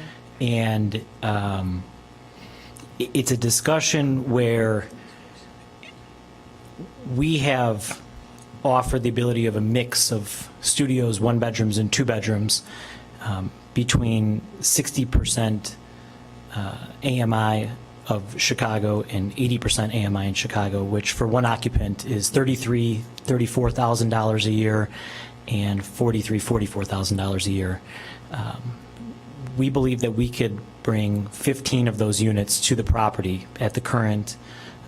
As we entered this project, we only had one option, as the law said. Either follow the rules and buy out, or go along with 29, which is unfeasible for the costs of the project today and the cost of the land, which was negotiated on. But we've worked really hard to understand the community and understand that need. And we believe that we can solve a problem right now instead of paying into a fund. We can take those units, we can have a mix of studios 1s and 2s, and we can give people a transitional situation where they come into the building maybe at 60% AMI, but it doesn't discourage them from continuing a career path, earning more income, or being nervous about, did I just earn more income and now I don't qualify for my unit anymore? We give them that path from 60% to 80% to continue that balance and keep rearranging those numbers to make sure that we can help the issue that's there today. We're not solving all the problems, but we're hoping that this is a standard that we're trying to set moving forward. Again, it's not the law, so it's hard for me to present it earlier this evening, as it's just an idea that we've been working through. And I know the affordable groups want to get to a certain level, but this is where we're comfortable with the project still being successful. Okay, thank you. You're welcome. Somebody's got a light on. Commissioner Saul? Just while you're up there. Absolutely. So I don't know how fleshed out, so I don't know if you're prepared to commit to the 15 yet, but just in your conversations and your thoughts about it, how would that impact the contribution to the fund? I know what the law is, but so what are you thinking if you do 15 units instead of... It would be in lieu of the fund. So in lieu of the fund, we believe that building 15 is, when you look at it on a per unit basis, if you look at it on a per unit basis, it's typically valued, at least from my understanding in Evanston, at about $250,000 a unit for an affordable housing unit. Right. So we see it as being 15. That's because we have the structure in place already, because we have the ability to do it. We think that that's at least a start. It's a starting place. It's a place where we can raise our hands, and we also have at Village Green, our management company, third-party management company, our affordable housing division, which we've extended to the local housing groups to speak more with how it works. What other laws could be set in place? How can we help train Evanston and be prepared for this? So we've already, I've had those early discussions with Sue, volunteering, a lady in our organization named Vicki Urbanowitz, who's been in affordable housing for nearly 40 years in the city of Chicago, and help crafting the laws of affordable housing to help those discussions move forward. I've also offered my time with staff to sit down and help craft better language that has teeth, but also has the ability to encourage. So you're stating 15 studio units? No. It would be a mix. We would have 8 studios, 4 one-bedrooms, and 3 two-bedrooms, which is a proportionate mix to how our building mix is. Majority of our building is studios and convertibles. Thank you. You're welcome. Commissioner?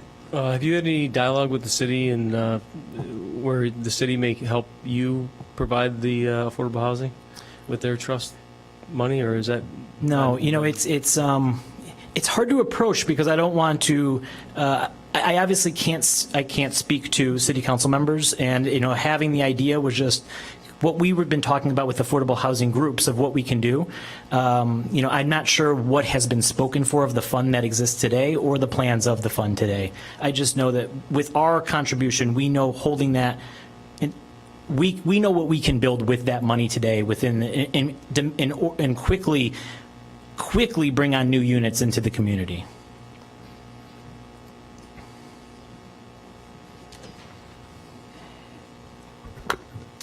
Thank you. You're welcome.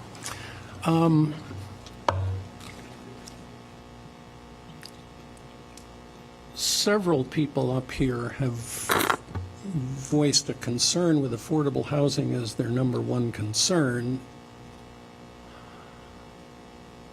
And I would guess at this point that we would want to include something in a statement on that subject before we move the project forward. Now, we can try to craft that tonight, or we could grant a continuance for a month and give the developer time. I'm sympathetic to Commissioner Pagosi's concern that we not vote on something that we don't quite know about. And if we could know more precisely what the affordable housing package looked like before we voted on this, it might be a good deal easier to vote on it. I'm looking down the table to see, I'm seeing one smile. You guys can say no. I would like to throw a recommendation out on the table regarding Do it. the affordable housing component.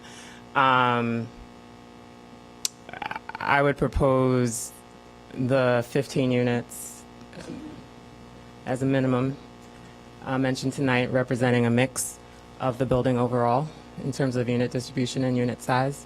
And if the requirement is 29 units either on-site or the buyout, then the remainder of units, there's still the fee in lieu. I wouldn't want to completely change the law on a one-off project. Okay, but you would you would attach that as a condition. It's a starting point, just to put something concrete out there. Commissioner Goddard. So what would that financial contribution be? Well, if the requirement's 29, is that correct? Is it right, 10%?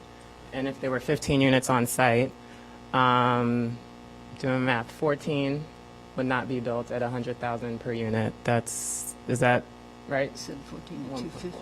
okay, and here's my concern. We can attach, my question is this.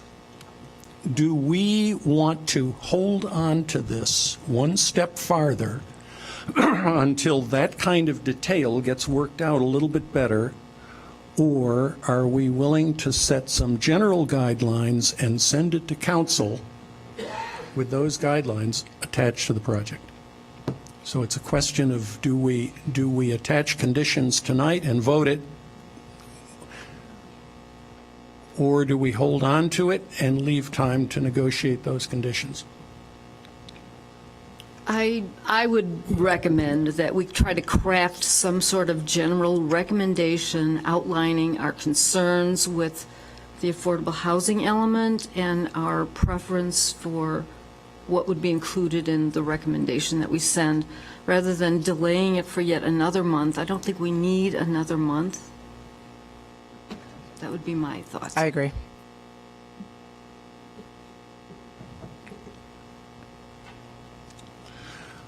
All right. Bring us the paper.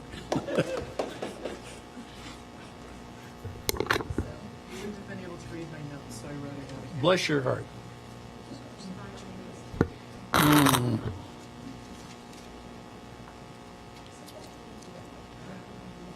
All right, well, let me just read this, and let's see how this does for y'all. If the Plan Commission recommends approval of the Albion development, Joining Forces for Affordable Housing asks that the following conditions be attached to the recommendation. 1, that Albion provide an alternative equivalent proposal for complying with the inclusionary housing ordinance. 2, that the city negotiate a combination of affordable units on site and payment to the Affordable Housing Fund that will result in the greatest number of affordable units in total, and I think that's kind of what we've been talking about here. 3, that the affordable units provide or are geared towards people at 50 and 60% of the AMI, and that's been part of what we've been talking about. That the affordable units represent a combination of studio, 1-bedroom, and 2-bedroom apartments. Now, is there what would you add to that? Commissioner Saul, you're the affordable housing person. Finish chewing. I apologize. That's all right. I personally would like to see a minimum number in our recommendation, whatever that might be, 10, 15. Was the first point affordable to 50 to 60%? Provide an alternative equivalent proposal. That's broad. I'd like to be a little bit more. Well, I mean, the alternative would be to strike that and simply say, we want a combination of sites, on-site, and payments. We want 50 to 60. We want a combination of units, and we want a minimum number. We just specify what we want that alternative to contain. I would go up to 80% AM.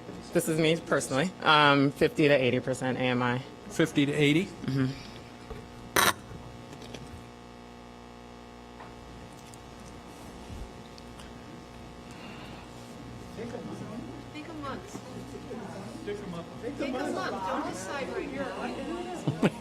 Easy for you to say.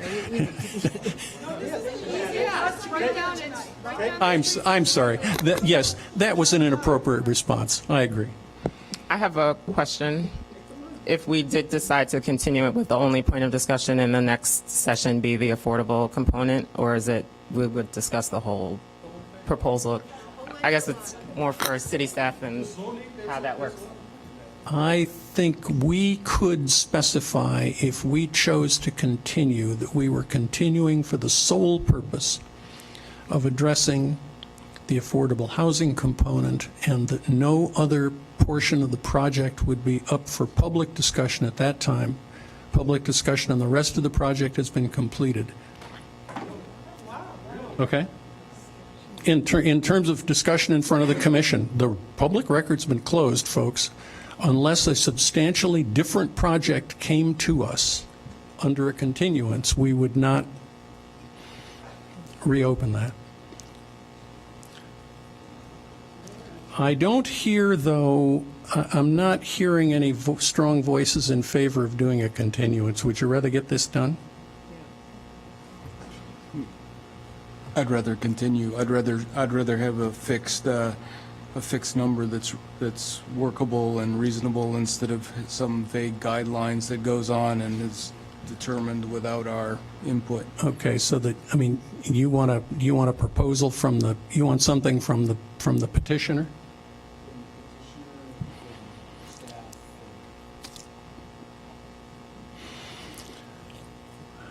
Sure. Can I say a few Yeah, come on, comments? Mr. Yule. Yeah, of course.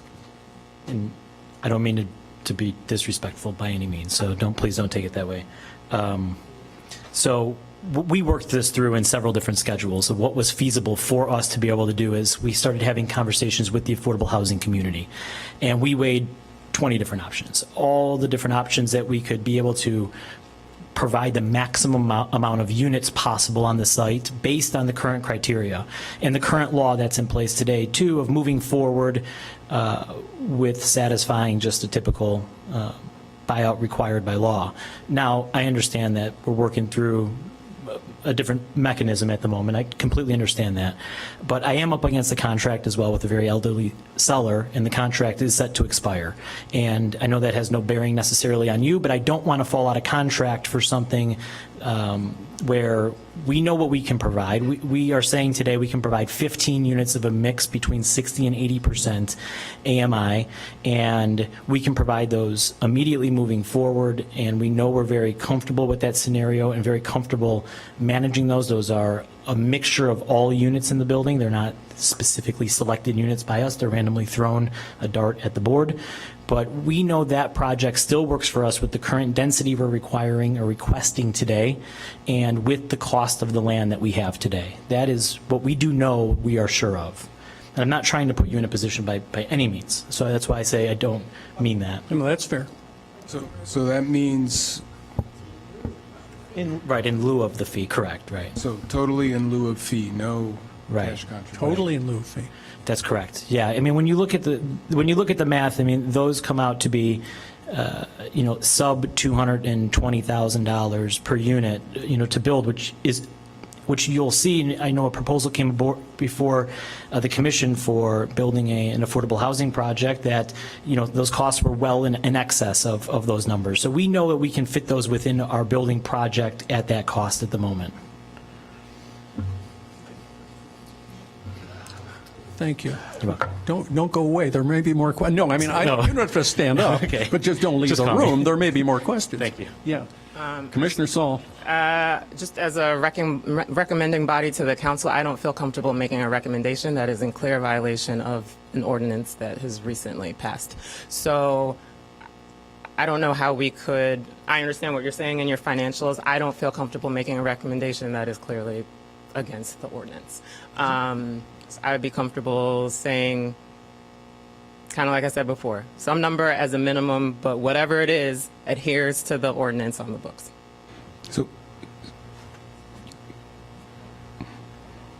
So it seems to me we've got 3 choices. One is they're willing to provide the full cash amount and include no units. Plus 2 units. Plus two units, okay. Okay, so that's in compliance with the ordinance, right?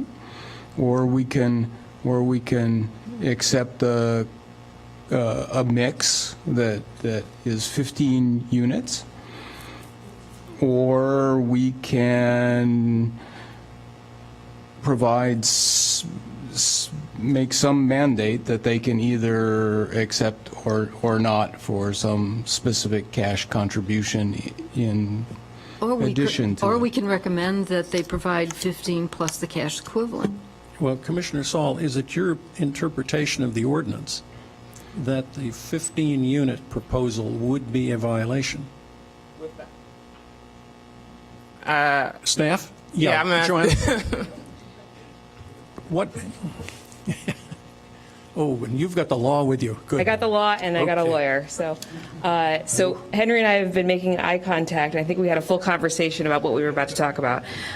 So if you go to the code, I'm just going to read from the code to provide some clarity. The body that gets to decide if they're what they're talking about right now is an alternative equivalent proposal, and we have not had that. Currently we've had 2 developments come through our plan development process that have been subject to this ordinance. One developer, 831 Emerson, provided fee in lieu, and the other development, 824 Noise? Noise, Yeah, 824 Noise, did the units on site. So we've had two different decisions made, so we haven't had the alternative equivalent proposal at this point, and this is the point at what we're at.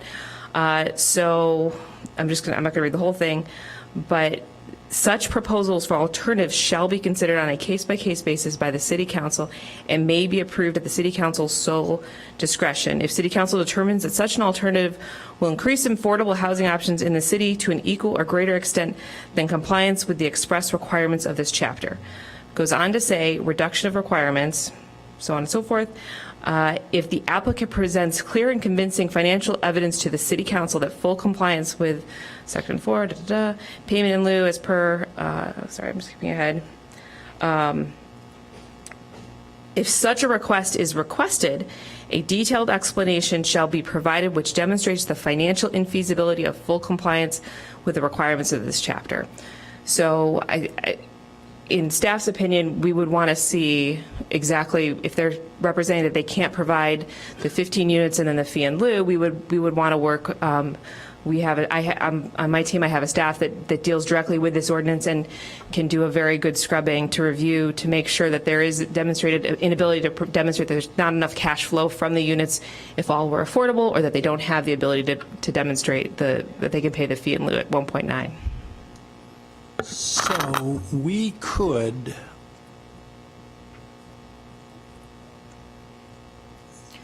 recommend whatever we want.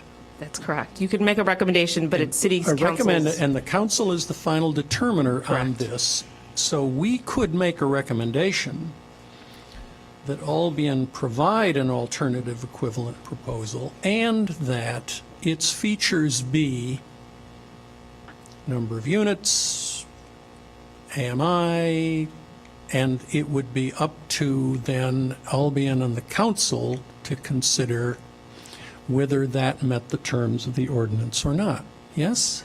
Right, with staff's review, we would ask Of course, to see yes. that they would have to provide their financials to demonstrate this. So this isn't just them saying, they can't just come and verbally represent that. There has to be some further evidence Oh, yeah. provided. Yeah. Okay. All right. Thank you. Yes, okay. I mean, the council may hate us for kicking this up, but that's what they get paid the big bucks for. Okay, then,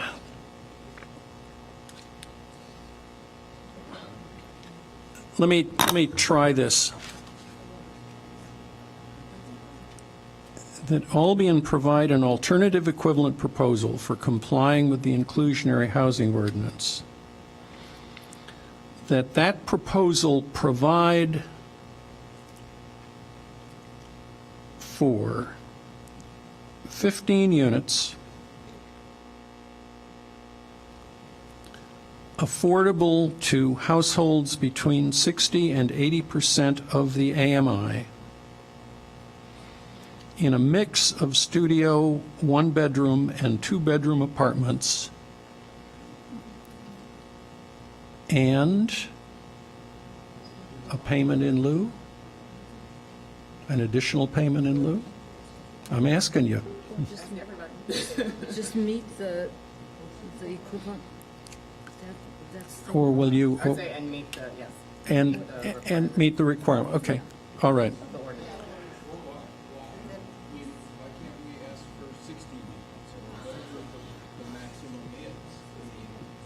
We could.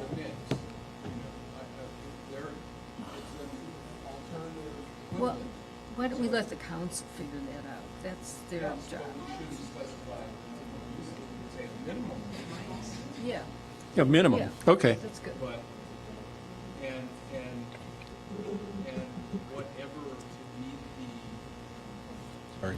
And whatever to meet the, whatever's negotiated, either more units or cash, yeah, which, with a preference toward more units.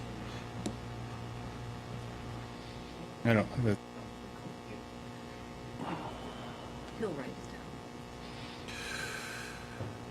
down. All right. An alternative equivalent proposal providing a minimum of 15 units, affordable to households between 60 and 80% of the AMI, a mix of studio, one-bedroom and two-bedroom, and otherwise consistent with the Affordable Housing Ordinance. That's good. Explain the mix. How many studios? That would be, I think we're not going to specify the particular mix. Do you know the demographics of low income? It'd be representative of, normally what happens when you have mixed income buildings is it's representative of the mix of the building. So if a Mix of studios to one bedrooms. So if a building is 50% studios, then the affordable units would also be 50%. Okay, thank you. The minimum, the AMI, just that I believe the ordinance states that if it's in a transit-oriented development area, it should be 50 to 60%. I mean, I think I correct. That's the ordinance? Yeah. Okay, all right, 50 to 60. Okay, let us set that aside for the moment and address the issue of the other standards that the proposal needs to meet. And you will guide us through this. Surely you brought the standards.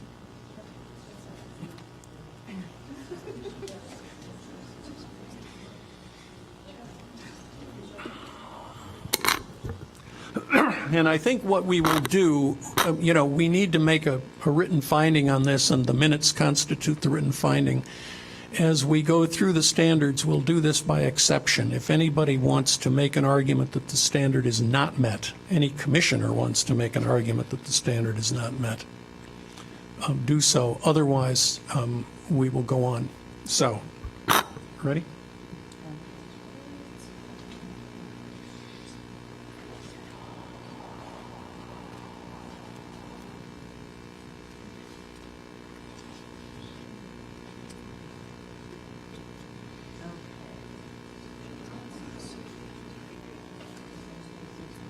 Right, we actually have two sets of standards that need to be met. One, since planned developments are technically a special use, the project would need to meet the standards for a special use for a planned development, and then, as stated here, standards for the planned development. So the standards for the special use for the planned development consist of the following: that it is one of the special uses specifically listed in the zoning ordinance. This is a permissible special use in the D4? Yes. Thank you. That it is in keeping with purposes and policies of the adopted comprehensive general plan and the zoning ordinance as amended from time to time. General purposes and policies. Purposes and policies. Any comment on that? Okay, go. Number 3, that it will not cause a negative cumulative effect when its effect is considered in conjunction with the cumulative effect of various special uses of all types on the immediate neighborhood and the effect of the proposed type of special use upon the city as a whole. Okay, this is the cumulative impact of other special uses, correct? Yes. That's the question. Okay. Mhm. Can we have some quiet? Yeah. Yeah, folks, Really hard to hear. I know you get tired of listening to us, but we really have to go through this. All right. The 4th standard, as it does not interfere with or diminish the value of property in the neighborhood. Number 5, it can be adequately served by public facilities and services. Number 6, it does not cause undue traffic congestion. Number 7, it preserves significant historical and architectural resources. Not applicable.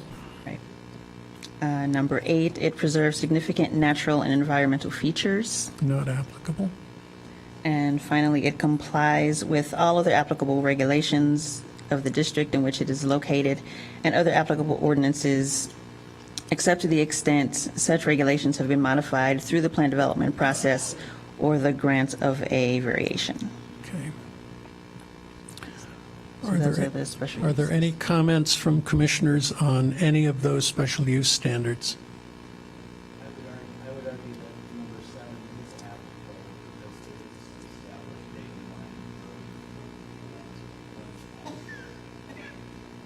date. Turn your mic on, Andy. I would argue 7 is applicable because there is an established datum line of the existing 1.5-story or 2-story retail apartment scale, starting from Grove all the way to Lake Street. A uniform cornice line? Mm-hmm. I don't think that's significant. Where? So the parking on the garage is on the other side, and then what is being removed? There's only one building left, Take right? the Holiday Inn out of the equation. Take the vacant lots out of the equation. Take the Rotary out of the equation. Well, Rotary is And then not it's vacant- contiguous. vacant Rotary's not south of it, contiguous. yes. But across from Rotary, east of that block, is a 1.5-story building.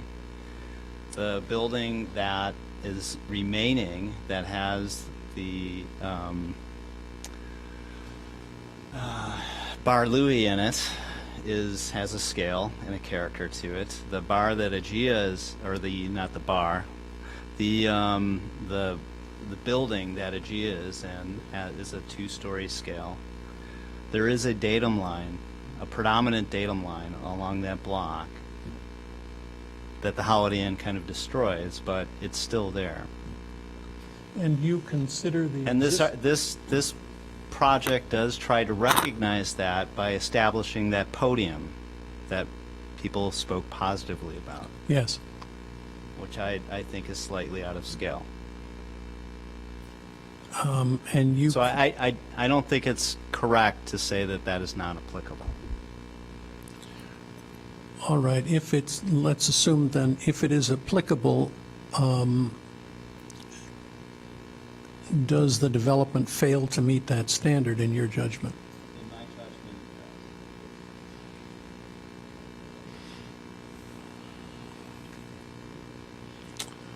and I'm one commissioner. Okay, I'm going to ask for a voice vote on that one. The question is standard 7, is the project as presented inconsistent with standard 7 of the plan development requirements?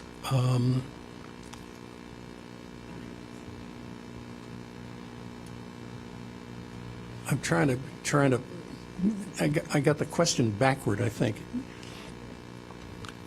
Let me have a show of hands. This is difficult. Standard 7 is not met by the existing development. No. No.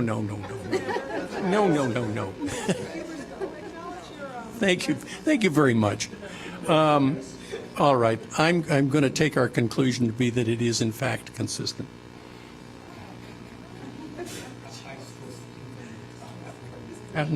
Okay. Well, in any event. All right. What's next? Special use? Right. The next is the standards for the plan development.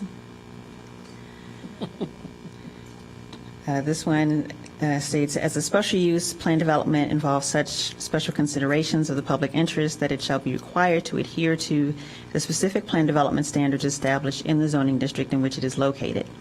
Compliance with the standards shall govern the recommendation of the Plan Commission applicable to a plan development and the action of the City Council in order to ensure that an approved plan development is in harmony with the general purposes and intent of the zoning ordinance. The Plan Commission shall not recommend approval of, nor shall the City Council approve, a plan development unless each shall determine, based on written findings of fact, that the plan development satisfies the specific standards established in the zoning district in which the plan development is located. And the specific standards we just spoke to. Correct. Now, don't we have to deal with the special use standards? That would be these. Oh, those. That would be those. Okay.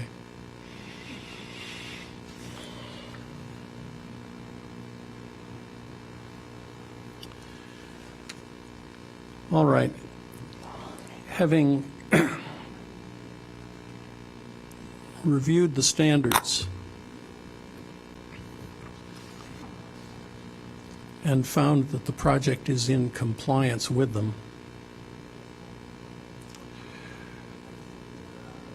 I will entertain a motion to recommend approval of the project as presented with the conditions as attached to it by staff, with the additional condition that we have earlier agreed to with respect to affordable housing. Nobody has addressed why they lost Oak Park. No, and nobody is going to, ladies and gentlemen, nobody is going to address why they lost Oak Park. That is Oak Park's problem.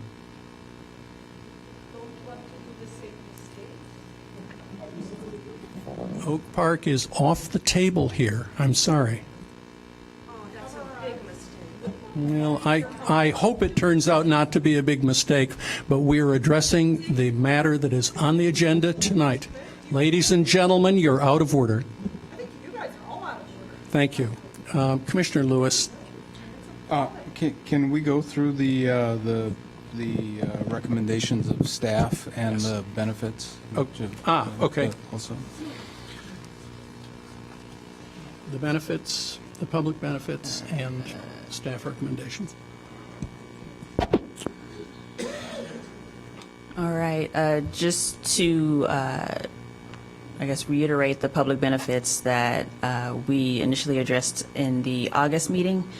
The proposed benefits are 2 on-site affordable units at 60% area median income, $50,000 contribution to the City of Evanston towards capital improvement for landscaping and park revitalization, a maintenance program for Harper Park to the south of the site, a publicly accessible pocket park on the south end of the site, a $50,000 contribution for public art and a light program, a CTA and Metro Viaduct restoration for 2 life cycles with the life of the restored paint in the form of painting and lighting upgrades, $60,000 towards the installation of a Divvy bike share station at the site, incorporation of 2 car share spaces on the site, memberships for Divvy and Maven car sharing for residents who do not bring a vehicle to the development, and 18-month training workshops in construction for Evanston Township High School students on site and in class, resurfacing of Sherman Avenue post-construction and restoration of the alley to the west adjacent to the property, streetscape improvements along Lake Street and Sherman Avenue, including lighting, new sidewalk, and landscaping, utilization of measures to mitigate harm to migratory birds, including meeting lead credit 55 for bird strike glass in the lower portion of the building, wayfinding signage pointing to transit services at the Davis Street, Metra, CTA, Pace, and Divvy stations, and directing safe pedestrian routes to the Dempsey Street CTA station. Installation of a real-time transit arrival board in the lobby of the building, waiving move-in fees for Evanston's top 10 employers by size, and achieving LEED Gold certification. So those are the public benefits. Now, these were the benefits that were originally proposed. I assume now that the first benefit is moot since we're attaching our own condition with respect to affordable housing. Okay. And then the staff conditions. Yes, staff's recommendation was to make a positive recommendation for approval of the special use for the plan development with the listed conditions that are on the screen. That being, 1, the proposed plan development shall substantially conform to the plans and documents attached to the report. 2, that building residents will not be eligible for residential on-street parking permits in the area. 3, that the applicant must agree to a construction management plan before issuance of a building permit. 4, that any change in use must be approved as an amendment to the plan development. 5, within 1 year of the issuance of the final certificate of occupancy for the building, the applicant must submit a traffic study which analyzes the turning movements and parking utilization within the garage access off of the alley immediately to the west of the site, including analysis of any traffic incidents adjacent to the site. And based on that analysis of the traffic study, the city would reserve the right to require additional traffic calming measures. Number 6, prior to issuance of the temporary certificate of occupancy, the applicant must submit an approval letter from the Illinois Environmental Protection Agency that any environmental contamination on the site has been remedied. And 7, that deliveries for the on-site commercial uses must be performed from the alley and are prohibited during the hours of 7 a.m. to 9 a.m. and 4 p.m. to 6 p.m. Monday through Friday.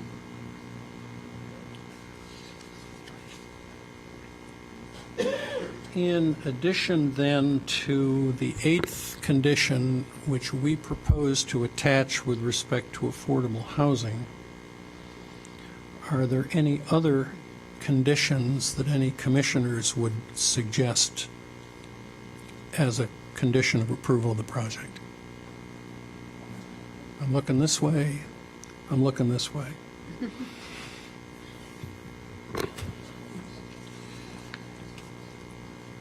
Then the motion is to recommend approval of the special use for the proposed plan development at 1454 to 1508 Sherman Avenue to the City Council, subject to the 7 conditions specified by staff and the 8th condition agreed to by the commission. Is there a motion? So motion.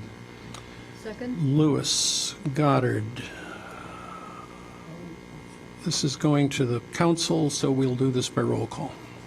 All right. Commissioner Brown? Aye. Aye. Commissioner Goddard? Aye. Commissioner Lewis? Aye. Commissioner Pagotzi, No. Commissioner Saul, Yep. and Chair Ford. It's late. Aye. And Chair Ford. No. 4 ayes, 2 nays. The motion is approved. The project will go to the council. Ladies and gentlemen, it has been a long evening. We do thank you for your input. We realize that some of you are leaving happier than others. But we appreciate all of you coming out and giving us your time to address this issue. Is there any other business to come before the commission? I don't believe so. No announcements? Do we want to say anything about the October schedule, or aren't we ready? Not quite ready. Okay. If there's no, is there any, oh boy, is there any public comment on any matter other than the matter that has come before us?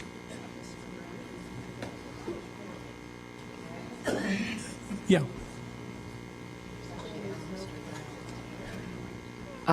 Would it be helpful if we gave everyone an idea of when this might come to City Council's Planning and Development, this matter that just concluded? Okay. So as of right now, it would potentially be at the first City Council meeting in October. So that's the second Monday. I believe that's the October 9th meeting of Planning and Development. But Megan will provide an update on Co-Urbanize as we get closer to that date. Thank you. All right. Yes. Those are Mondays? Mondays. Yes. Okay. If there is no further business to come before the commission, is there a motion to adjourn? Lewis, Pagozzi, all in favor? We are adjourned. Thank you.